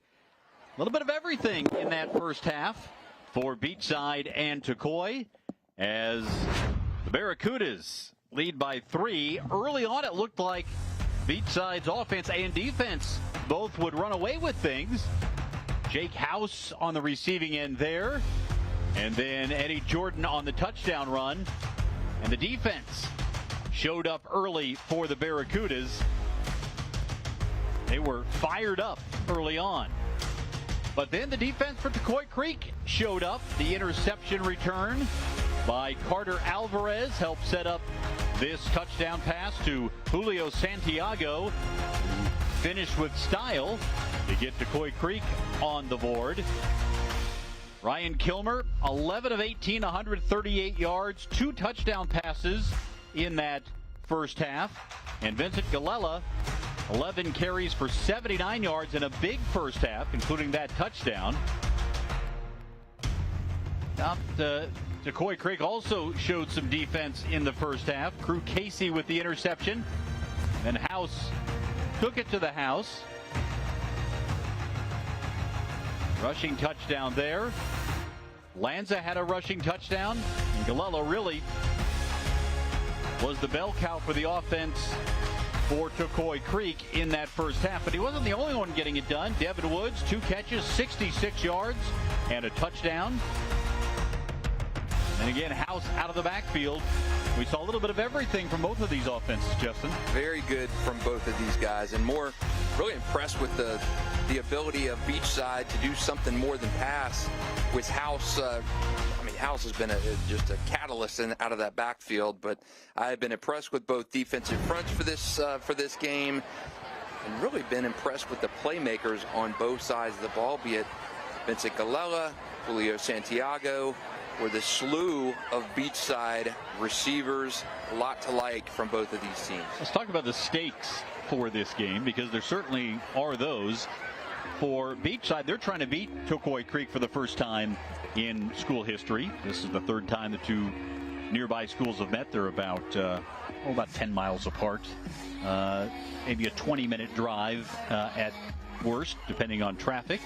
And this is a rivalry, a budding rivalry to be sure. And for Tocoi, they're trying to match their win total from a year ago when they went 5-5 under Zach Harbison.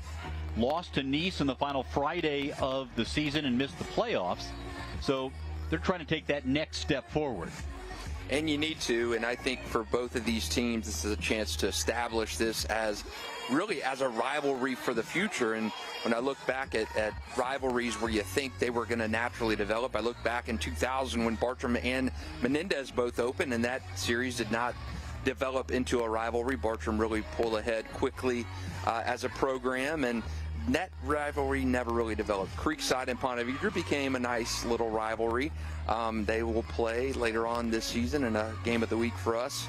But you want to see this rivalry grow, and for it to grow, it's got to be competitive, and it is right now.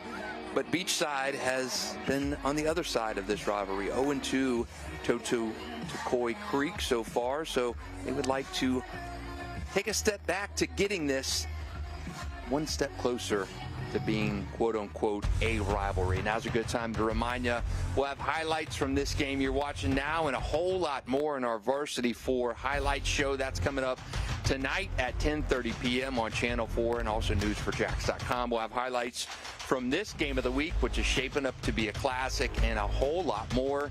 Jamal St. Cyr, Alessandra Pontbrian, and I will talk to you about all things high school football. That's coming up to you tonight at 10:30. And switching gears to Jaguars, Teal the show tonight with Jamal St. Cyr and News4JAX sports analyst Frank Frangie right around the corner. That's coming up to you tonight at 11:20. They got a lot to talk about, including Tom Coughlin and his induction in the Pride of the Jaguars. That's this Sunday against the Colts, Week 5 at Everbank Stadium. You can catch that tonight on Teal the Show at 11:20. Notice that the Jaguars have implemented the teal jacket for the Pride of the Jaguars, so Coughlin will have that teal jacket slipped on.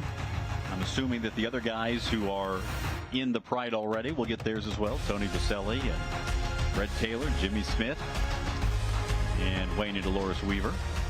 Really remarkable to talk about Tom Coughlin. He signed Jimmy Smith off the scrap heap as a free agent back in the early part of 1995. Jimmy goes on to become a leading receiver in Jaguars history, a potential Pro Football Hall of Fame selection at some point in the future.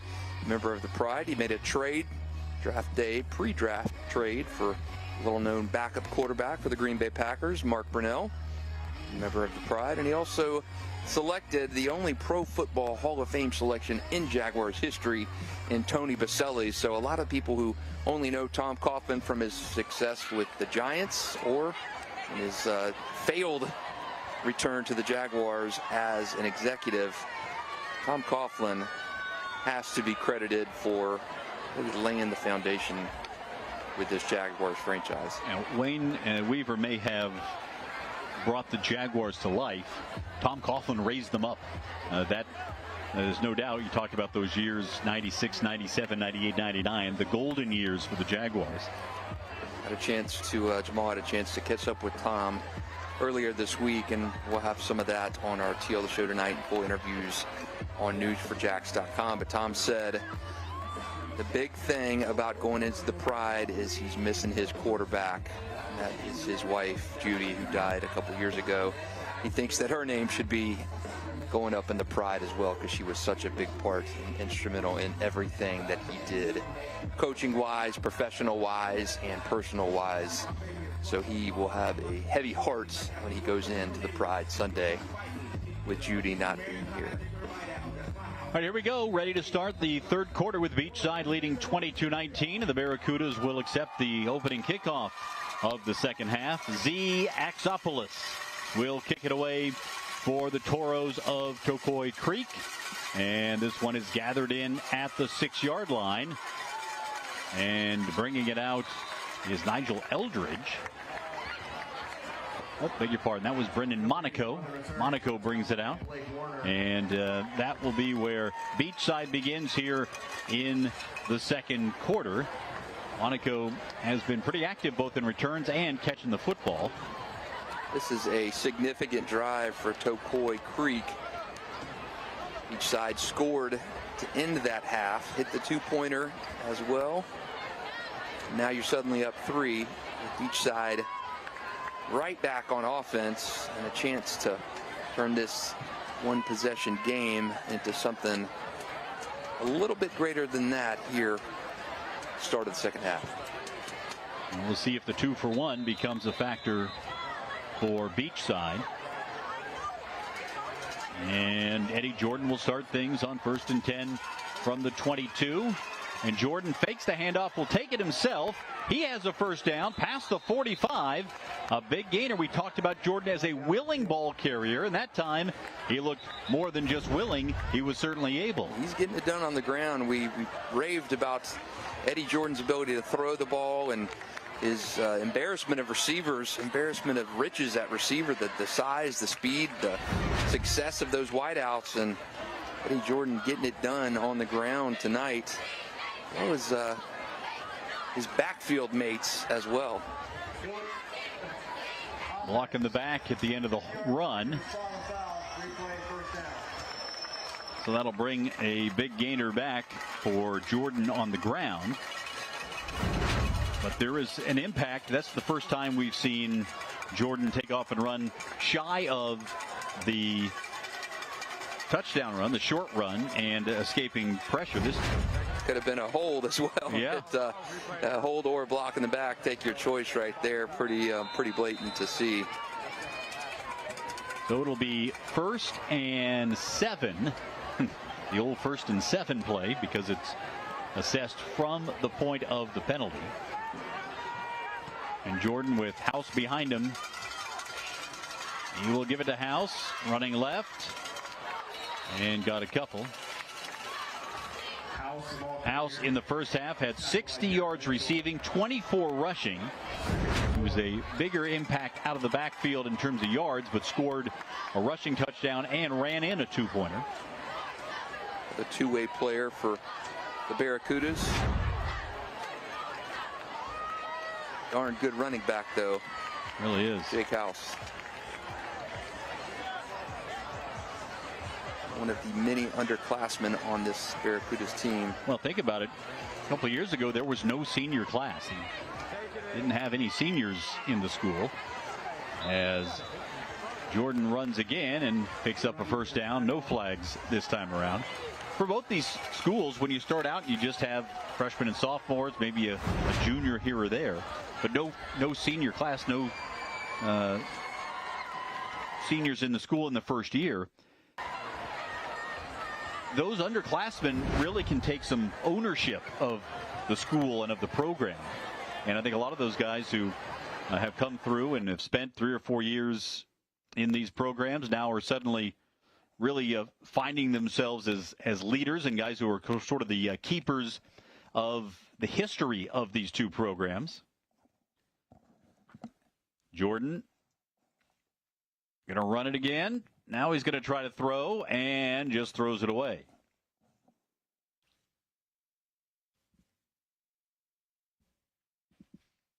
Eddie Jordan's an example of that.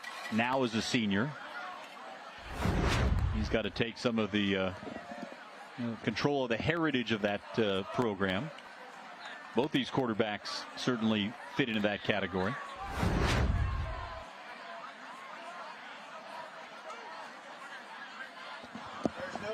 They're going to wave off the penalty.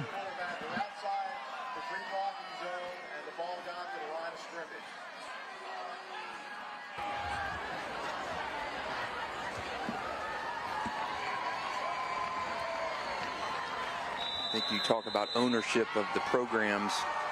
I think with those young and building programs, you really do see that more so now than you do with some of the established programs. Really a personal attachment to these schools for a lot of these players. Jordan fakes the handoff, almost fell, now throws, caught by Drew Aldrich, who dances out of bounds just shy of the 40-yard line. Well, when you think about it, you come in, if you're basically all freshmen and sophomores, maybe a few juniors, there are so many more opportunities for playing time to help establish the culture, to be a leader. And once you've been a leader for a year or two, and now here comes your senior year, and you know, hey, I want to leave my mark on this program, and I can based on what I've done so far. So Eddie Jordan is the all-time leading passer at Beachside. Whether that will last very long or not, who knows? But it's going to matter to him. Misfires on this one. And other schools, as you mentioned, have gone through that. Newer schools that have popped up over the last 20 years, like Bartram Trail, Creekside, Ponte Vedra.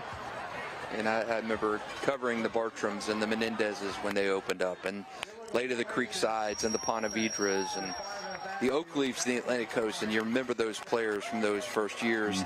You know, the Bartram Trail had a remarkable first season.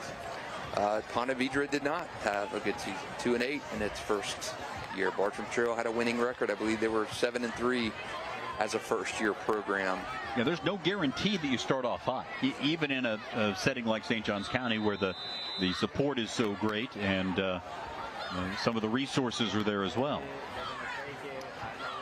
4th and 4, and here comes the punting team on, and Owen Carey will punt it away for the first time. You've seen his strong leg kicking field goals and kicking off. Let's see how he does punting it here. Good defensive series for Tocoi.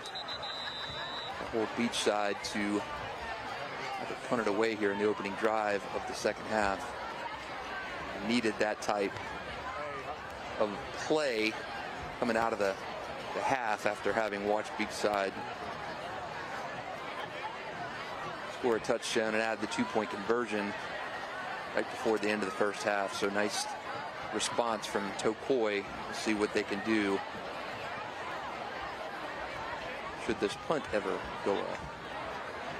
Well, one of the things that Zach Harbison, the Tocoi Creek head coach, said about his punt returners, he's number one, we just talk about catch the football, whether it's Julio Santiago or Carter Alvarez or Brighton Baker. They talk every single day about catching the football.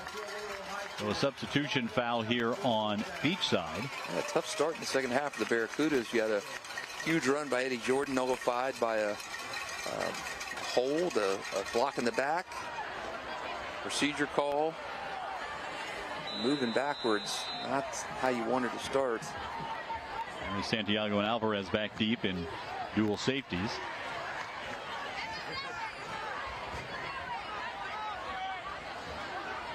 We've seen Alvarez on the interception return. We know Santiago can be dangerous.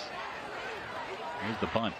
It is a low bouncer, and nobody will have a chance to return this one. It is touched up and down inside the 30-yard line. So Ryan Kilmer and company will come out for their first drive of the second half, trailing by 3. You talk about the development of rivalries.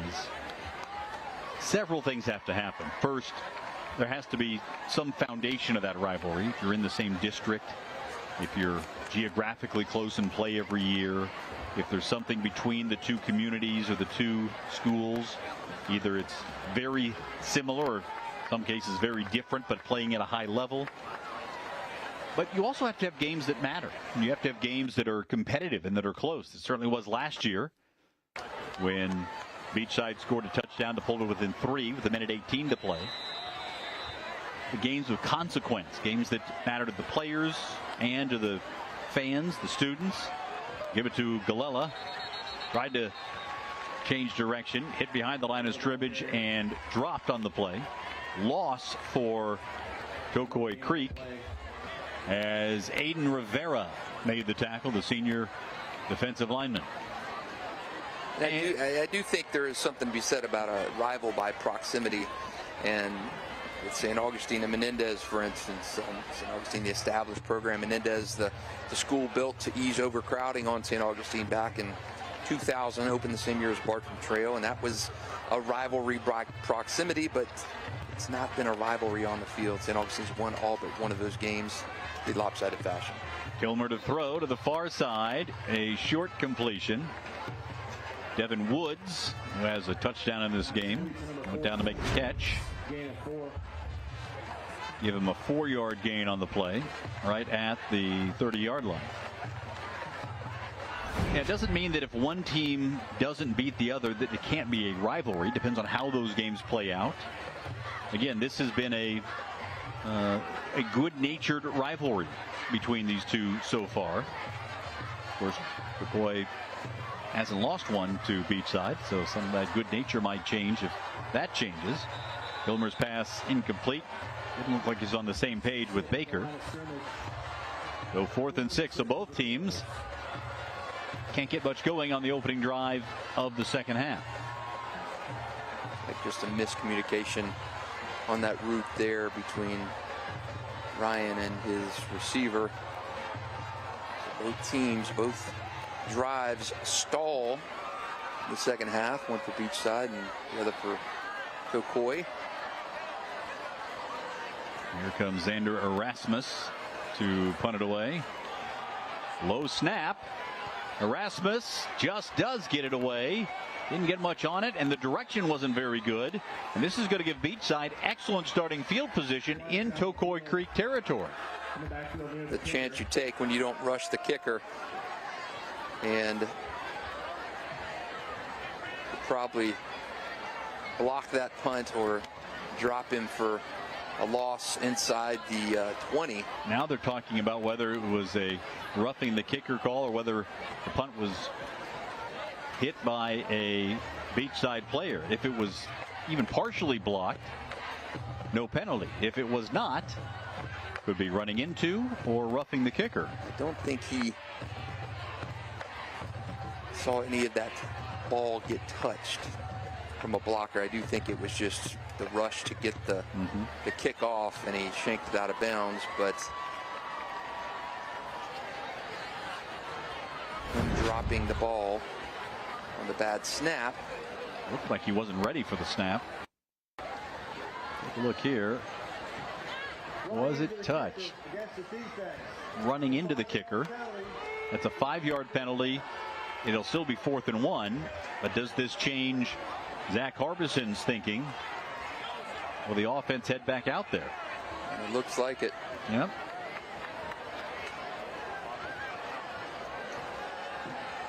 Well, now here's the chess match. Do you give it to Galella, who's been such a good runner so far today? Looks like they're lining up in that same formation with 3 blockers in the backfield ahead of Galella. Sort of a wildcat formation.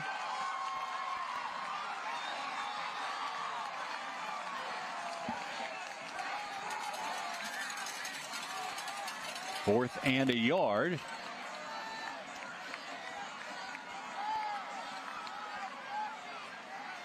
You try and get him to jump.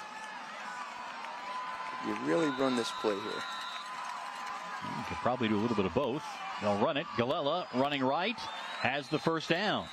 Wow. So that Tocoi Creek offensive front and the loaded backfield get the job done. They run behind right tackle Connor Smith, 270-pounder, a former defensive lineman. Matthew Estes on the right side of that line.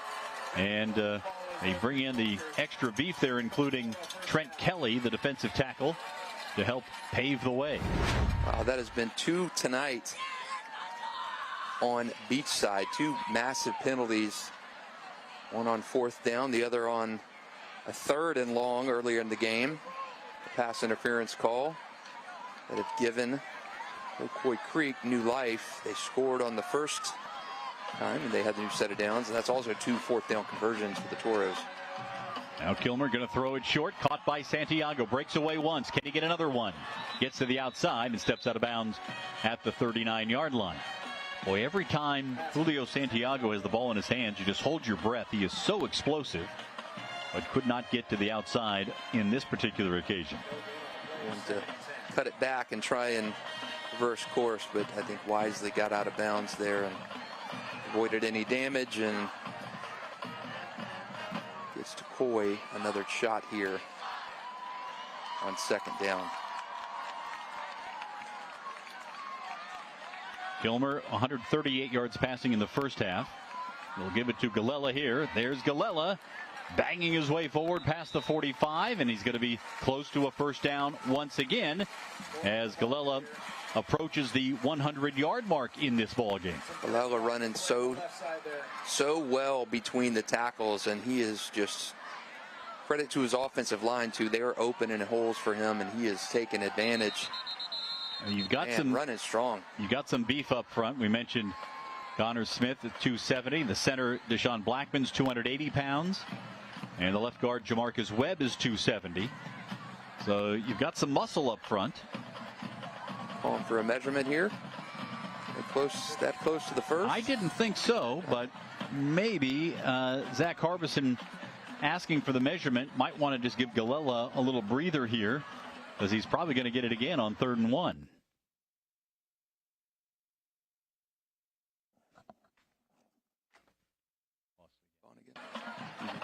Back.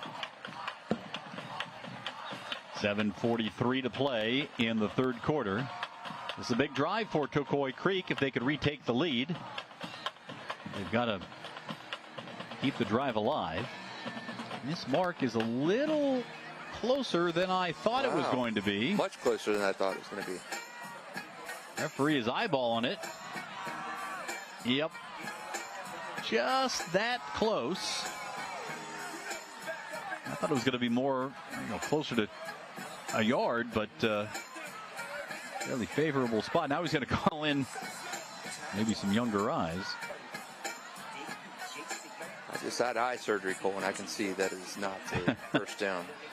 We're not looking right down the line, of course, but it does look like there's some space between the ball and the yard marker.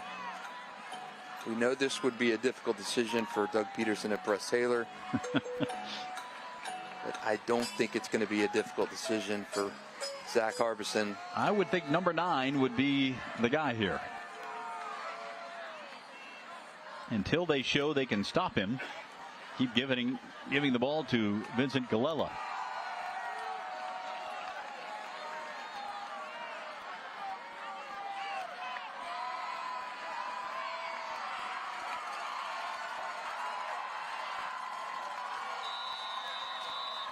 Galella is right next to Kilmer in the backfield. And he gets it, and he gets the first down and more to the 45-yard line of Beachside. Very impressive running by Galella in this ball game. He's over 100 yards for the second time this year. It's just straight, no frills, run right at you, and daring Beachside to tackle him. I'll give it to him again. Found 3, maybe 4. Helmet came off of Aiden Rivera, the defensive tackle for Beachside. He'll have to come out of play. So don't be surprised if Galella gets it again. Nope, Chase McNeil is in the ball game now. Nope, bigger problem. That is Galella. He stayed in. Bring Devin Woods over to bring a play in. Woods is taking a routine pass and turned it into 6. Julio Santiago up top with him as well. And play clock is winding down. The official timeout. Play clock became inoperable for a moment.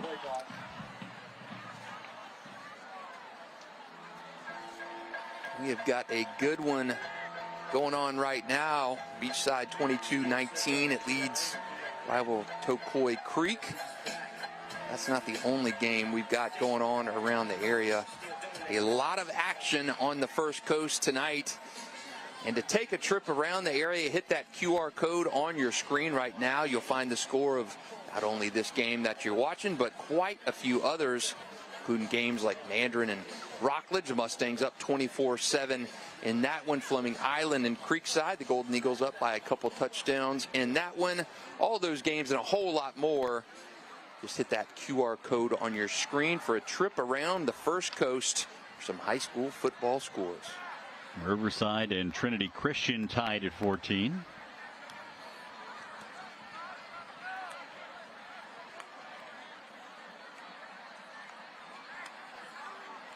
Of course, this week has been a busy week in high school football because of some rescheduling. Games moved up, moved back. And this one, well, it may be a big and budding rivalry. There's a rivalry that is big but not budding. Northwest Classic, the 55th installment of that. Coming to you tomorrow afternoon at Rains, 2 p.m. Top-ranked Super 10 Vikings up to a 5-0 start.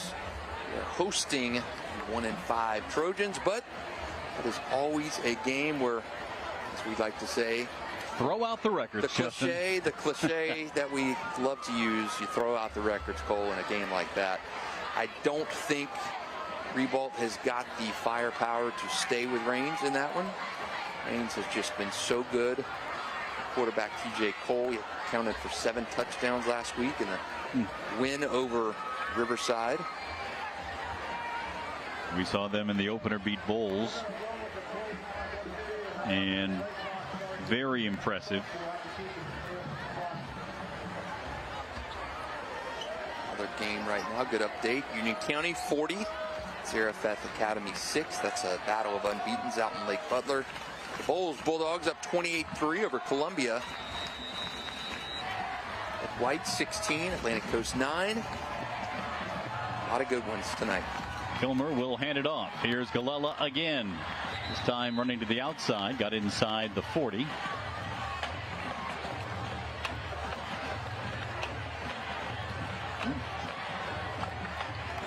Oh, looks like he took a bad step there. Is that the cramp, or he stepped in a bit of a divot there on the field? Don't see anything on that one other than, let's see, that left ankle might have gotten landed on. To see that young man walk gingerly to the sidelines. Hopefully he is okay. 3rd and 4 now, and Kilmer will hand it off again. This time instead of the power of Galella, it's the speed of Chase McNeil. But McNeil can't find any running room. Penalty flag comes in here at the end. This has been difficult territory for Beachside, where Beachside has committed several infractions on 3rd down, and including early on this drive on 4th down, where they ran into the punter on 4th and 6, gave him 5 yards. Tocoi converted that 4th and 1. So these 3rd and 4th down penalties have been huge. Let's see if it goes against Beachside.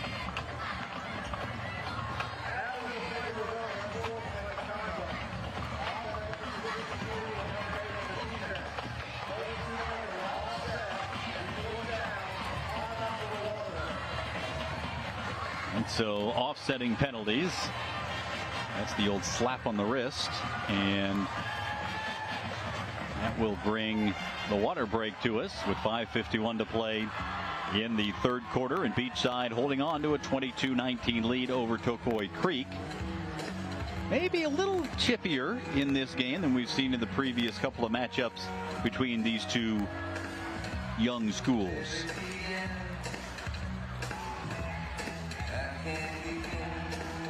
Finals starting to roll in. Ed White 16, Atlantic Coast 9, the final in that game. Been a tough week for the Commanders with the tragic death of a multi-sport athlete over there. Thoughts and prayers to the Williams family, entire Ed White community. Right now is a good time to remind you, if you like high school sports, we've got the Varsity 4 podcast that's coming to you every week. Sponge Franklin and I cover a lot of ground, most of it on high school football, but occasionally we've got some other content in there. You can find that over on the sports page, News4JAX.com, or head over to Apple Podcasts, Spotify, Amazon, or Google, and you can listen to it there. We've got a new episode every week during the high school football season.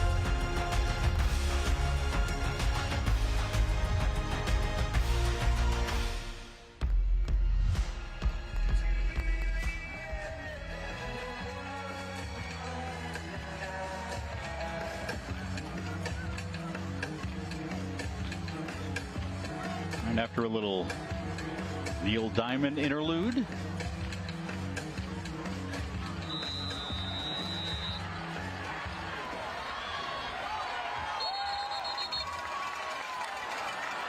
I'll try to get things going at some point, and a timeout called by Beachside.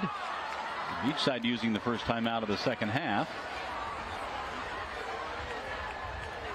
And they'll want to look things over. I think both sidelines recognize how important this stage of the game really is. A stop here by Beachside, and they have a chance to go up and make it a 2-score game. But if the Toros can punch it in, suddenly the entire complexion of this thing changes. And neither of these teams have done much of anything offensively in this second half.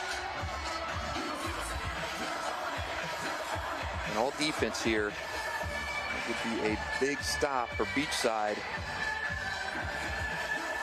You can snuff out this Toros drive and prevent it from going any longer. Tocoi Creek has already converted a 4th down on this drive. Wildcat, Vincent Galella, the 4th and 1 conversion. Now here they are on 4th and 4 without Galella available for the time being. You don't want to jump off sides. We saw that multiple times last week on 4th down. Here is Kilmer to throw.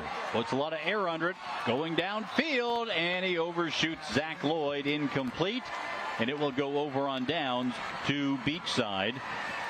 Lloyd was out there, but just could not connect. Take another look at the end here. You've got a long 6'6" cornerback, Zach Duncan, stretching those arms out there. That didn't help matters either.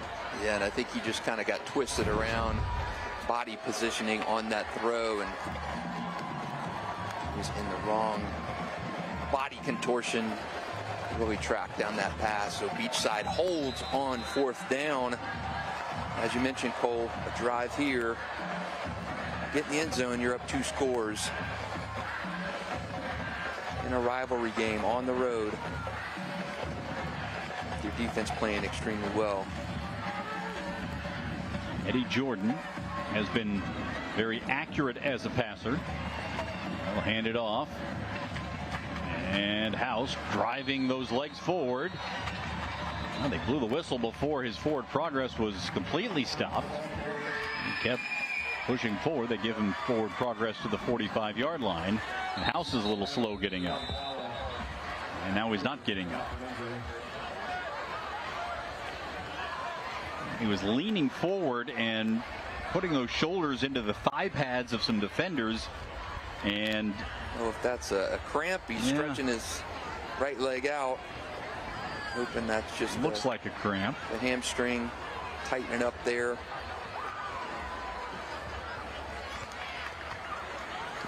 House has been a big factor in the Beachside offense, both running and catching the ball out of the backfield. He has gone over 100 yards of total offense in this game. And I think you can make the case that he's been the most valuable player for the Barracudas tonight. I think so, and we've talked ad nauseum about the receiving core on Beachside. Man, House has done it. Catching the ball, running hard between the tackles. The two-point run. He has done everything tonight, and the expected air raid of this offense, and we've turned into almost the ground attack with House and Jordan leading the way. 2nd down and 3. Jordan will hand it off. And this is Marco Lanza running to the left side. Couldn't find much running room over there. Lands of the ball carrier. He's brought down by number 0, Trent Kelly. Trent Kelly leading the charge, along with Aiden Matos. 2 names we have called an awful lot on that Tocoi Creek defense tonight. Very evenly matched teams in this one. Very evenly matched. Here's a big 3rd and 1 call. And Jordan's going to keep it on the option there. I think he had the option to hand it off and waited to the last minute. Lanza didn't know for sure if he was going to get the carry or not, but Jordan picks up the 1st down. Left it in his belly to the very last second.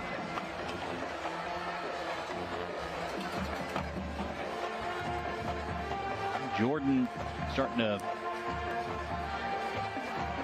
run up a laundry bill on that jersey. He and Lanza both have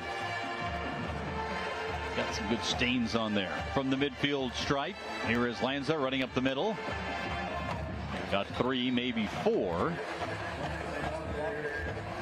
They give him to the 47-yard line, and the clock continues to roll here late in the 3rd quarter of what has been a very entertaining surf and turf rivalry game. Very effective ground game by Beachside. Much more effective than I thought we would see tonight from the Barracudas. Let's see House back in the game yet. See that cramp or hamstring is coming, settling back down. Pete Duffy said that he called his offensive line undersized but tough. And we've seen that tonight. With only 1 senior on that offensive line. On 2nd down, Jordan will throw it. Fires one too high and outside. Tried to get it to Maddox Hunstead. And at 6'5", he couldn't quite reach all the way up and out for this one. A hand on it, but couldn't haul it in. I'd like to see the kid going back over and getting the loose ball. After the incompletion. Hustle play, as you'd like to say. 3rd and 7 for Jordan. He'll look to throw and connects on the far side. 1st down for Beachside as he connected with Drew Aldridge. Take another look here at the delivery by Jordan. Oh, such a pretty ball. Good throw tonight on the dime right there. A lot of throws have sailed tonight. That one was right on the money. They'll keep it on the ground on first down. Lanza not much doing over on the left side. Garrett Mitchell, the defensive end, made the tackle and got himself some turf. No gain on the play. Jordan will run it again. Between the hash marks, inside the 30 to the 27-yard line. For all we've talked about the passing offense, we didn't talk to Pete Duffy this week too much about keeping it on the ground. And that's been the bread and butter here in the second half. It's just run the ball, keep the clock moving, keep that defense on the field. Inside 2 minutes to play in the third quarter. Beachside trying to add to this 3-point lead. Jordan off the play fake, pressured, throws incomplete.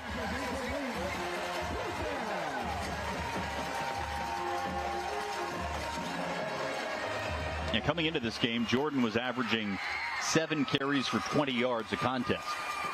And those aren't exactly Michael Vick kind of numbers. He's a 67% passer coming into that game. You saw that in the first half. I believe he was 14 and 19 in the first half. Very effective. Now we're going to see Owen Carey. Came up short on the 54-yarder earlier. This is 44 yards.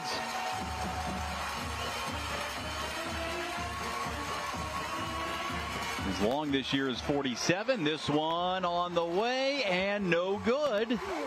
Missed it to the left. So 54 and 44 are no good. As you take a look from behind at this one. When you overswing, a lot of times you'll see it go left for a kicker, and that one went way left. Way left. He was short earlier on the 54 and wide left on the 44. So a tough night for Owen lining up for kick, but guy has got a bright future at the next level. Well, here we go. So far, no scoring in the second half, and we've played more than 10 minutes of the third quarter. So Ryan Kilmer back out there for Tocoi Creek, and he will hand it off.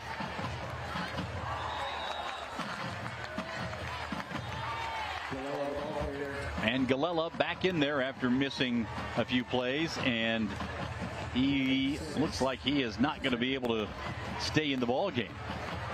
They got him in for one.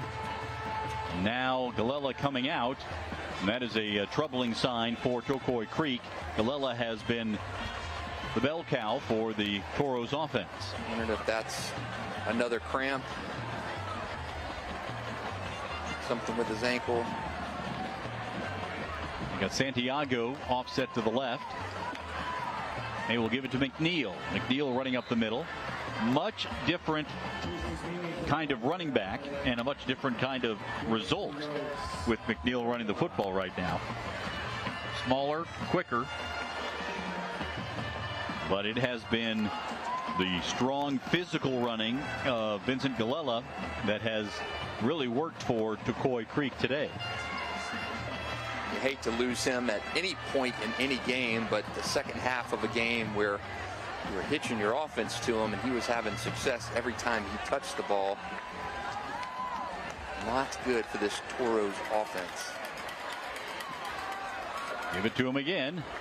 Couple of yards up the middle to the 30, maybe the 31-yard line. This is a 5'8", 155-pound speedster out of the backfield. And he was able to get it past the 30 for a first down, so just enough to move the chains. After this game, Tocoi Creek travels to Gainesville to face Buchholz. That's a district game. Then at Menendez, and then home against Nice. Those are all games in district. That is a tough stretch. Really Nice may be the best team in the area this season, and that's saying something. I had a chance to see them Monday night against Buchholz. They won in overtime 20-17. Their second OT win in as many weeks. They beat St. Augustine in that 35-34 epic. So Nice knocked Tocoi Creek out of the playoffs in week 11 a couple years ago. And it is not an easy second half schedule for either of these teams, regardless of what happens tonight. Now take a look at what they do here at Tocoi Creek between quarters, third and fourth quarter. This is a Tocoi Creek tradition, though it is a relatively new school. They go lights out, and the phones go up between the third and fourth quarters. Very cool. You got to have your own shtick. You got to find something. It rains, it's the players slapping the graveyard sign when they walk in. Bowls, it's paying homage to the tradition that has preceded all the current players. At Tocoi Creek, it's the festival of cell phone lights between quarters. The lights back on, and they'll get ready for quarter number 4. We are right where we were after quarter number 2. Beachside up 22-19 on the Toros of Tocoi Creek. It'll be a 1st and 10 for Tocoi from the 30-yard line, just past the 30, call it the 31. And Kilmer will work with backs to either side. He'll give this one to Santiago. Coming to the near side. Watch the speed here. Julio Santiago picks up 14 on the carry and a 1st down for the Toros. He is even more effective late in the game after that offensive line has been leaning on the defensive front for 3 quarters plus. You got to get it to your playmakers. With Vincent Galella on the sidelines right now, I think you know who the ball needs to get to, and that is Julio Santiago, who has been fantastic in the 7 quarters he's been back this season. Great game last week against Bartram Trail. Another one tonight where he took a swing pass and turned it into a touchdown. I think you got to put the ball in your best player's hands, and that is the guy wearing the number 1 jersey for Tocoi Creek. Now a flag is down. Zach Arbison screaming to have the play clock reset. Didn't happen, so it is a 5-yard penalty. And you can see that Zach Arbison is not happy about it in the slightest. He wanted the play clock reset.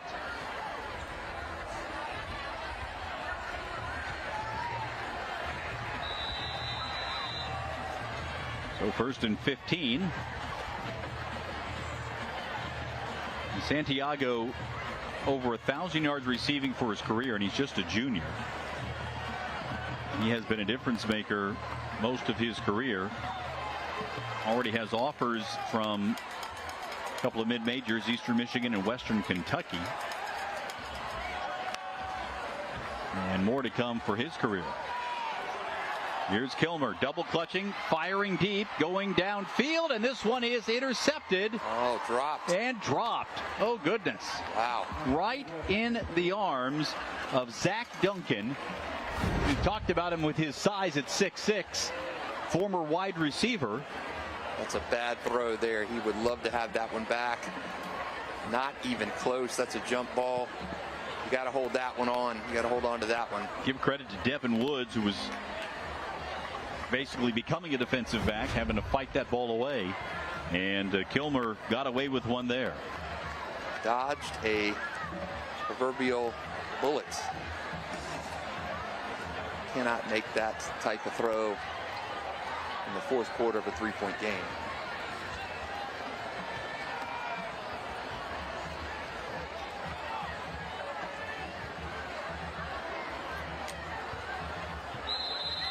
Zach Arbison emphatically trying to call a timeout. Couldn't get the official to notice him, and they finally do. So Tocoi Creek calls the first of their 3 timeouts. It comes here in the 4th quarter.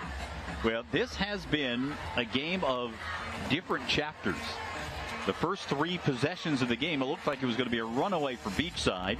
Tocoi Creek came back, forced a turnover, able to take the lead. It went back and forth before halftime.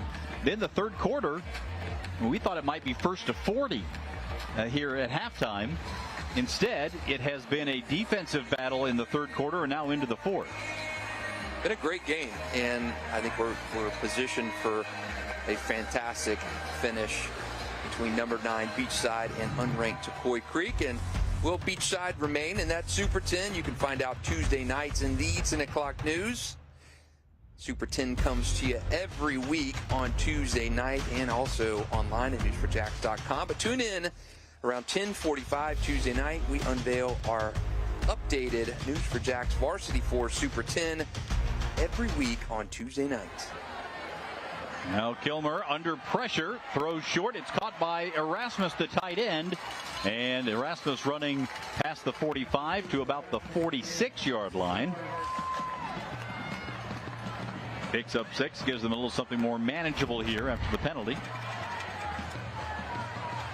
There was pressure right off the jump for Ryan Kilmer to contend with.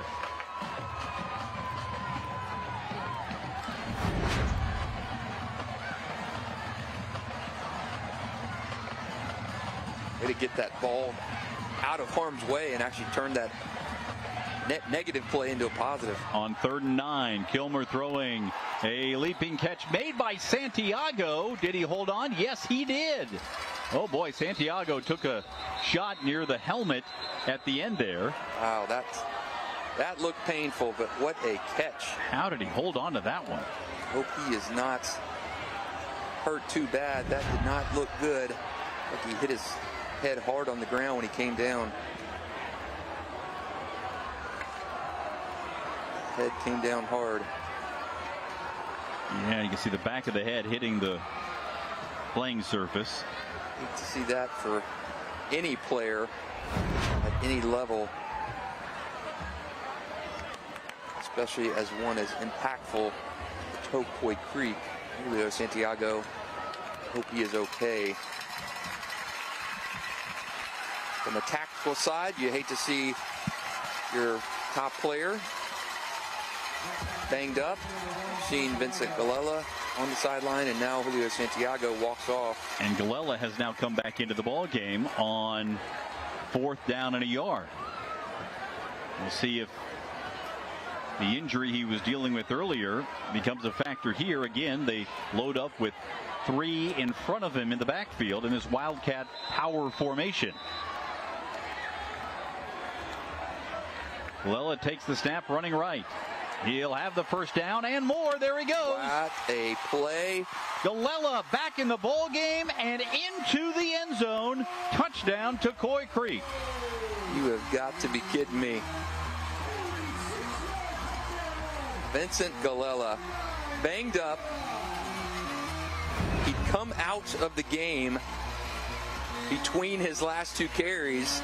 You put him in on 4th down after Julio Santiago goes out with an injury. You need to get 1 yard. You get a lot more than that. 46 yards for the touchdown. And Galella's big night continues after a bit of a respite. He has been the tip of the spear for this offense. Extra point is up, and they're going to whistle before the snap.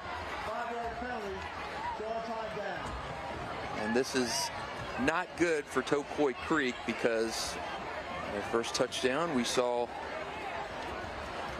a penalty right after the flag and the unsportsmanlike in the end zone.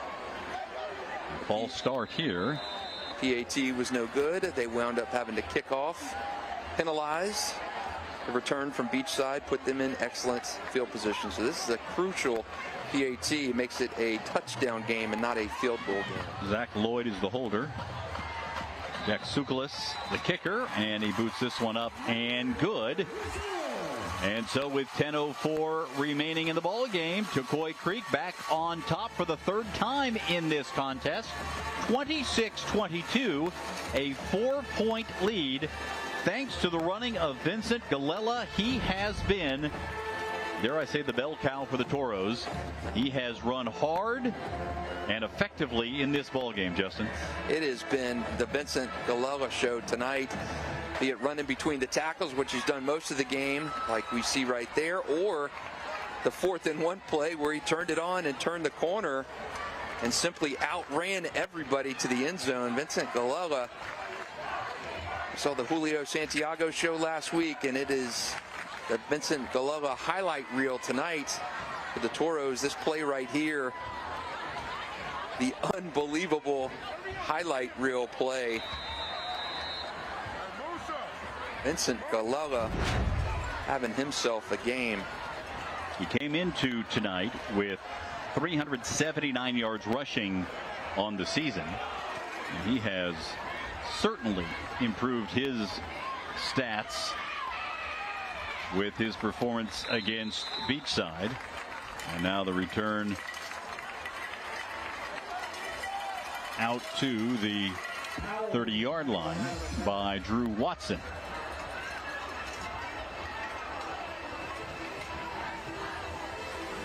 Now the pressure now is on Eddie Jordan and the Barracudas. As we mentioned, both these teams came in 4-1. We expected a high-scoring, highly contested ball game, and we've had that for the most part, although no scoring in the third quarter at all.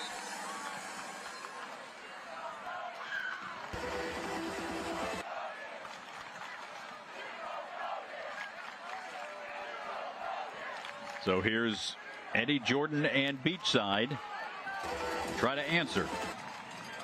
Started off on the ground.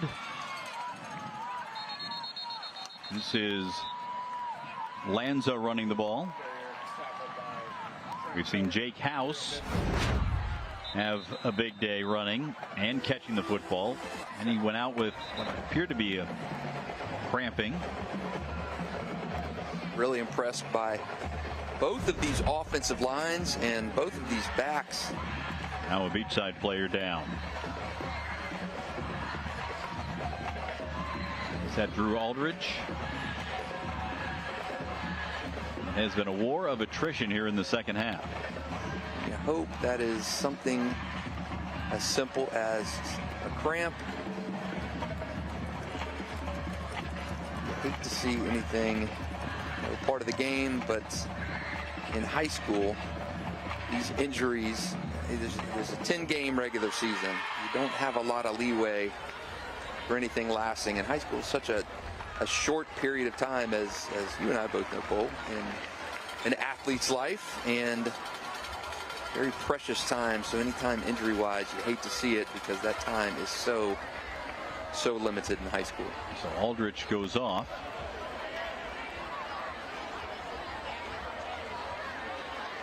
Instead comes back on. What a game for Vincent Galella. 18 carries, 158 yards.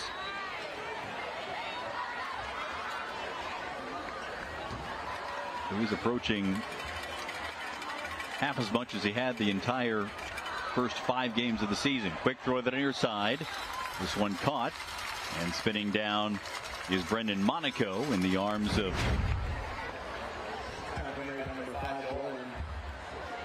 Andrew Dolan, the part-time running back, now playing some defense.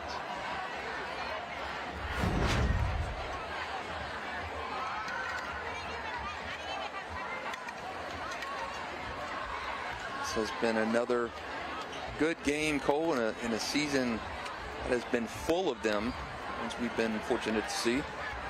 Every game has been in doubt in the fourth quarter.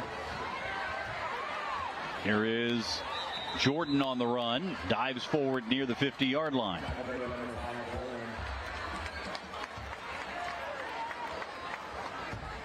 I think if you would talk about the state of high school football in our area this year, maybe not as many top teams as we have in some past years, but boy, the upper middle class, so to speak, very competitive. Yeah, and I think with teams losing like St. Augustine, the Mandarin injuries, we've had it more diluted than originally thought. But you've got teams like Beachside, like Tocoi Creek, like Fleming Island, like the Creeksides and Ponte Vedras that have really made this maybe not as top heavy of a season as we were expecting, but man, really, really good balance and really strong teams in that middle cut. Yeah, there's no doubt about it. The expectation of a team like Mandarin, with all those stars and top recruits, you thought they had a chance to really have a special season. They still might based on the postseason. Haven't been quite as dominant because of the injuries. Raines has been as good as I've seen this year, I think. You mentioned Nice as well. They've had some big wins. You look at the top 3 teams in our Super 10, all undefeated. Raines 5-0. They play tomorrow against Revolt. Nice undefeated, off this week. They played Monday night and beat Holtz. And Bradford currently up 14-0 over Palatka. They played in the state championship game last year. A good chance to get back there this season.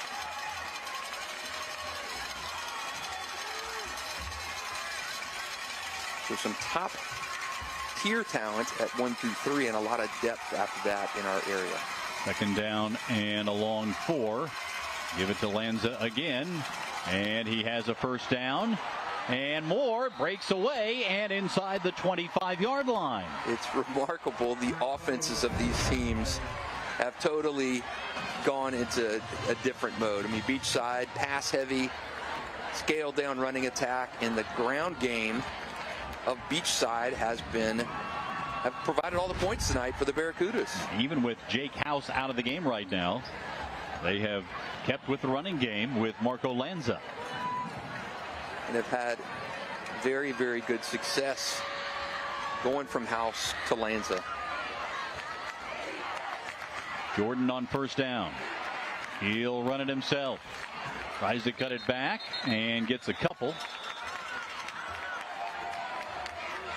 Leo Santiago back in the game. Good to see that for Tocoi Creek. If you're Pete Duffy, run that clock. Keep moving the ball in chunks on the ground.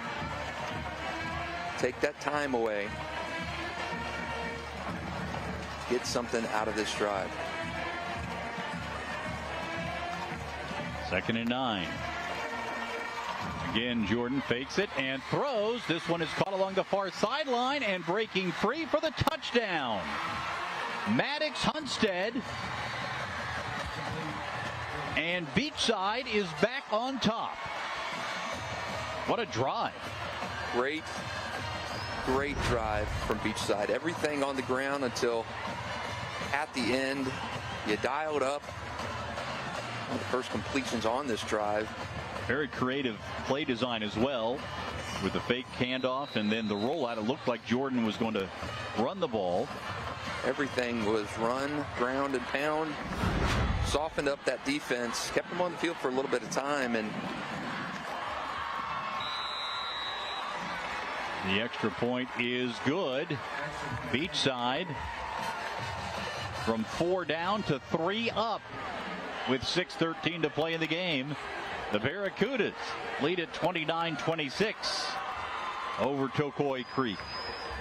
This one's been fun. This has been a good one. We'll see if we have the same kind of excitement next week. Can we keep up the string of great games? Fernandina Beach and Yulee, a Nassau County tilt. This is a good one, rivalry-wise in Nassau County, and there's just something about these small county games. And Fernandina Beach and Yulee, while Yulee has not been around for that long of time, back in the mid-2000s, I believe 2006, 07, but this rivalry has been good and intense. We've got it coming to you next week. Yulee in a little bit of a down year. When you get in a rivalry contest like this, these county games just, as they say in the SEC, they just mean more, and I think we're going to see a good one. No Derrick Henry at Yulee anymore. Oh, is that right? There's no Derrick Henry at Yulee. All right. Fernandina Beach won big tonight at Duval Charter, so they are continuing to hum along. Yulee, Fernandina, Week 8, game of the week. Owen carries kickoff, carries into the end zone. It's a touchback. And now Tocoi Creek once again must work from behind. See Santiago there, number 1. Missed some time earlier, came back in on defense. And for the moment, he is going to head over to the sidelines. And We'll see how much more Vincent Galella has in him. He's coming into the ball game after that 46-yard touchdown run on 4th down in the last drive.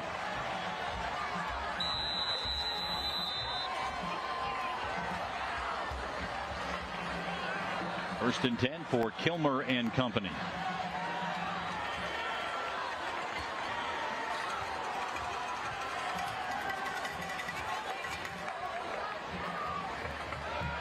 Fake it to Galella, throw it to Santiago. And Santiago able to work his way forward to the 27-yard line. 7-yard gain on 1st down. Everybody kind of keying in on Galella there. Drew Legata with the tackle on Santiago.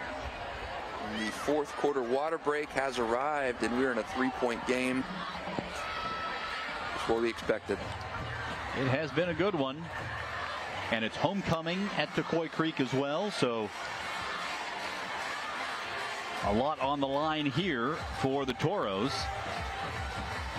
The 2 best players, Julio Santiago, banged up on the last drive. Vincent Galella was having something done to his leg, calf area. Comes back in on 4th and 1 and rips off a touchdown run. So I don't know how healthy those 2 guys are at this point. I think you keep leaning on your guys and see what they deliver. 2nd and 3. You see Kilmer directing traffic, trying to get everybody in the right spot here for Tocoi Creek. Galella finds some open room again. 1st down, Toros. And Galella down on the deck for a moment. He's had a couple of times when he has had to leave the game. Take a look here, see if we can pick up what happened. Got to be a hamstring or something that's a little ginger.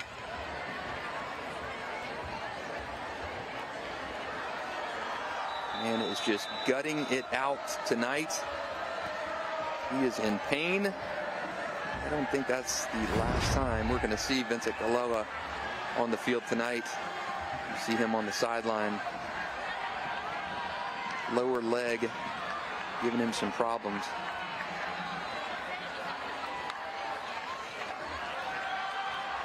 So they'll run it with Galella on the sideline. They'll keep it on the ground. Number 5, Dolan, the district champion tonight.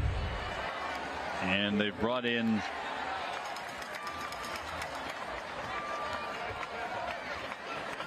Andrew Dolan to run it here. Saw him play some defensive back a little earlier. Dolan's a freshman, getting important carries here.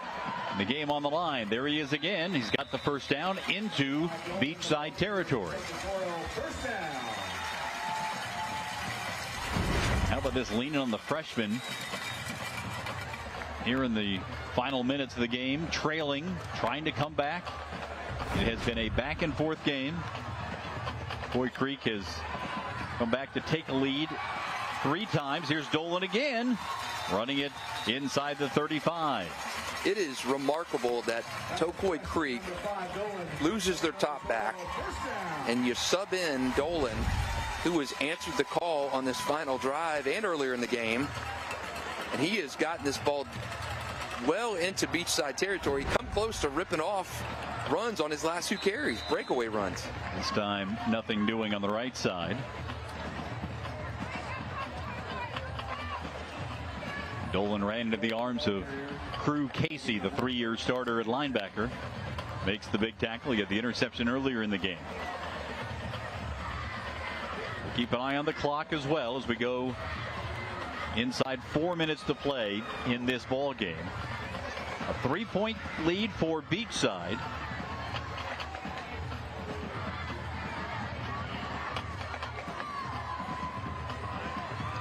Tocoi Creek has already played 1 overtime game this year. Gilmore to throw. Looking long. Throwing into double coverage for Santiago. Did he make the catch? Oh, just out of bounds. Oh, he tried to get the heels down as he teetered backwards. We'll be interested to see the replay of this one. Zach Harbison reaching in his pocket to throw the red challenge flag, and it's not in there. Now, stepped out there. Oh, great attempt, though. Great attempt. Refs made the correct call on that one. Great effort by Julio Santiago. Let's give the officials the kudos. Got it right in a key time in the game. 3rd and 10 now. McNeil back in there at running back. Fake it to him and a throw to Santiago, and it's incomplete, and penalty markers everywhere, and Beachside can't believe it. 2 penalty flags came in. I think this is going to be pass interference as the defensive back went through Santiago. The penalties have been an issue in this ball game for Beachside. Another penalty on 3rd down for Beachside. I believe that's 3 of them this game, either on 3rd or 4th down, or on the punting situation. Pete Duffy got to be gnashing his teeth right now if this winds up going as a pass interference against the Barracudas.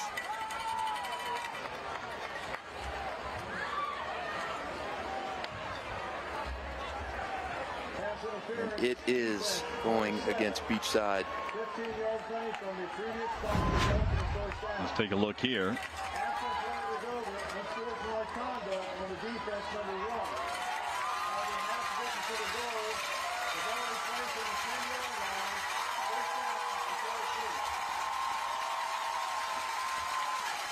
Well, if you could pick up the audio there, but in addition to the pass interference, there was also an unsportsmanlike call as well against Beachside. So you see the ball there resting on the 10-yard line with 3:27 to play.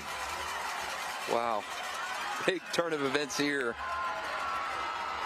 Got Santiago now lined up behind those 3 lead blockers up front.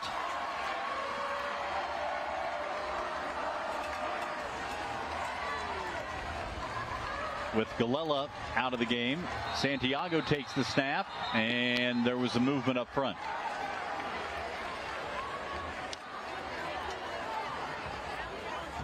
Ball start, offense number 62.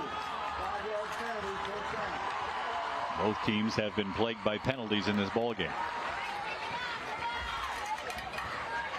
Don't think you're thinking field goal or tying this game at this point. You are in the territory to win it. Saw number 11 Blake Warner, the middle linebacker, sent in. He's in there along with Trenton Kelly, who is typically a defensive tackle, and Gavin Powell, another defensive tackle. They shifted over to the left this time. Those 3 guys going to block for Santiago. Santiago trying to pick his way through, and well defended by Beachside. Beachside saying they took the ball away. The officials saying otherwise. Clock continuing to run down toward 3 minutes to play in this 3-point ball game. Got to get in the end zone here. I know that's a master of the obvious, but I don't think you want to potentially set up for a field goal. Missed a PAT already in this game. Got to get in the end zone if you're Tocoi Creek. Take a look here. Santiago was down before the ball came out. A good call by the officials. Now they'll run it again. That was Chase McNeil. Got it back to near the 10-yard line. So 3rd and goal from the 10. As you take a look at McNeil running it.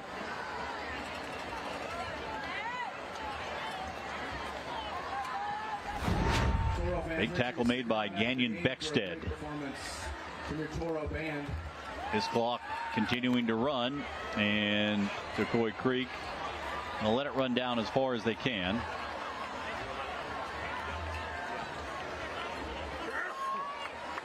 And Zach Harbison, is he going to call a timeout? Yes, he is, with 1:54 to play. Two conservative play calls, I think. Give yourself one shot at the end zone here on 3rd down, and then potentially a shot at a tying field goal if this does not wind up in the end zone. And how different are the options if you have Vincent Gallela healthy and ready to go here? Probably just pounded up the middle with a guy who has had a huge night, but right now injured on the sideline for the 2nd time, 3rd time in this game.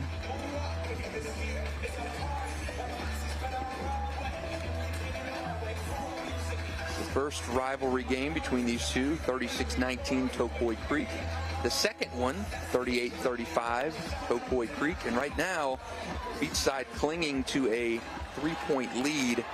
Under 2 minutes to play. Tocoi trying to stretch the streak in the series out to 3 games. Beachside has other ideas. Ryan Kilmer takes the snap, fakes the handoff, going to run it himself. Kilmer at 6'6", trying to push his way, and gets down close to the 5-yard line. Trying to catch Beachside off guard there. We have not seen Kilmer run the ball much in this game. He does have 6 rushing touchdowns this season. But now at 4th and 7, kicking team coming on. And you mentioned Jack Tsoukalas had the game-winning field goal against Clay. Now a chance to tie things up with Beachside with just over a minute and a half remaining. I've never had a conversation with a high school coach who has gone out of his way to talk about how good a holder he has. Zach Lloyd is the holder, part-time holder, part-time wide receiver. And Zach Harbison says he has a highlight film of great holds. We'll see if it comes into play here. Justin Grundy's the long snapper. Jack Tsoukalas, the kicker.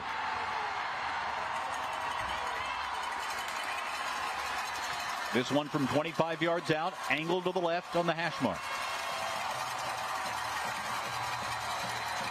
To tie the game at 29.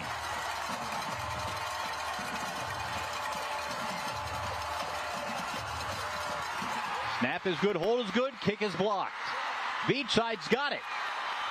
Big play by the Barracudas, who now have a chance to win against Tocoi Creek for the first time in school history. And that's why you did not want to have an opportunity in this game to leave it to a field goal. You had a PAT missed earlier. Beachside sent the house. You got 2 big long guys coming in from the edge. Pressure up the gut. Is that Nigel Eldridge who got his hand on it? And Beachside looks like it's going to nail down the first win in the surf and turf after a blocked field goal. And what a play on special teams, especially after a double penalty on that Tocoi drive. Gave the Toros the ball, fresh set of downs at the 10-yard line. Tocoi Creek with only 1 timeout remaining. So this is going to be taking a knee.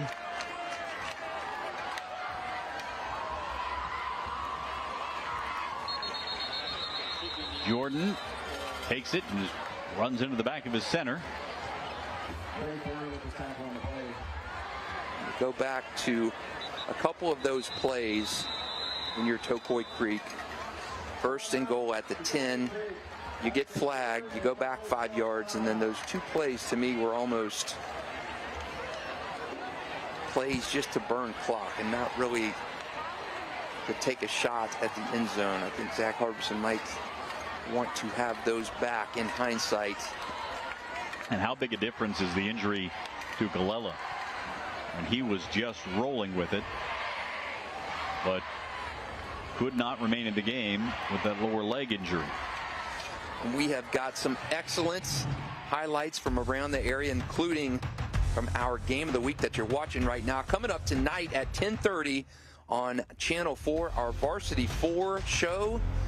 We have got some excellent ones in the area, including highlights from this game of the week. The Surf and Turf coming up to you tonight at 10:30 in the Varsity 4 show. Now's a good time to say, if you're watching our stream right now and we go past 10 o'clock, our news will come on at 10, but don't fret, game will still be going on.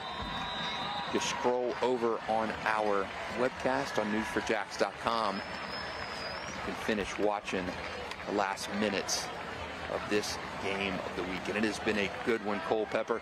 It has. Think about the history, the brief history of this rivalry. 2 years ago, Beachside's first game ever was a loss to Tocoi Creek. Last year, Zach Harbison's first game as the head coach of Tocoi Creek, and it was a thriller, 38-35. Now the first win for Beachside against their rivals. They are 1-0 away, and that should do it. For the first time in school history, the Beachside Barracudas win the Surf and Turf rivalry. It was a war of attrition and a game of swings back and forth between these two teams. A rivalry called a friendly rivalry between these two schools. A rivalry of respect, and for the first time, it's the Barracudas coming out on top, 29-26. Beachside improves to 5-1 on the season. They may look to improve their spot in the Varsity 4 Super 10. And Tocoi Creek falls for just the second time this year. After their biggest win in school history last week against Bartram Trail, they lose to Beachside 29-26. Next week, it's Nassau County. Can we have another thriller like we did here in St. Johns County with Beachside and Tocoi Creek? For Justin Barney and our entire crew, I'm Cole Pepper. Thanks for watching our Varsity 4 Game of the Week as Beachside comes away with a 3-point win over Tocoi. We'll talk to you next week right here on News4JAX Plus and News4JAX.com.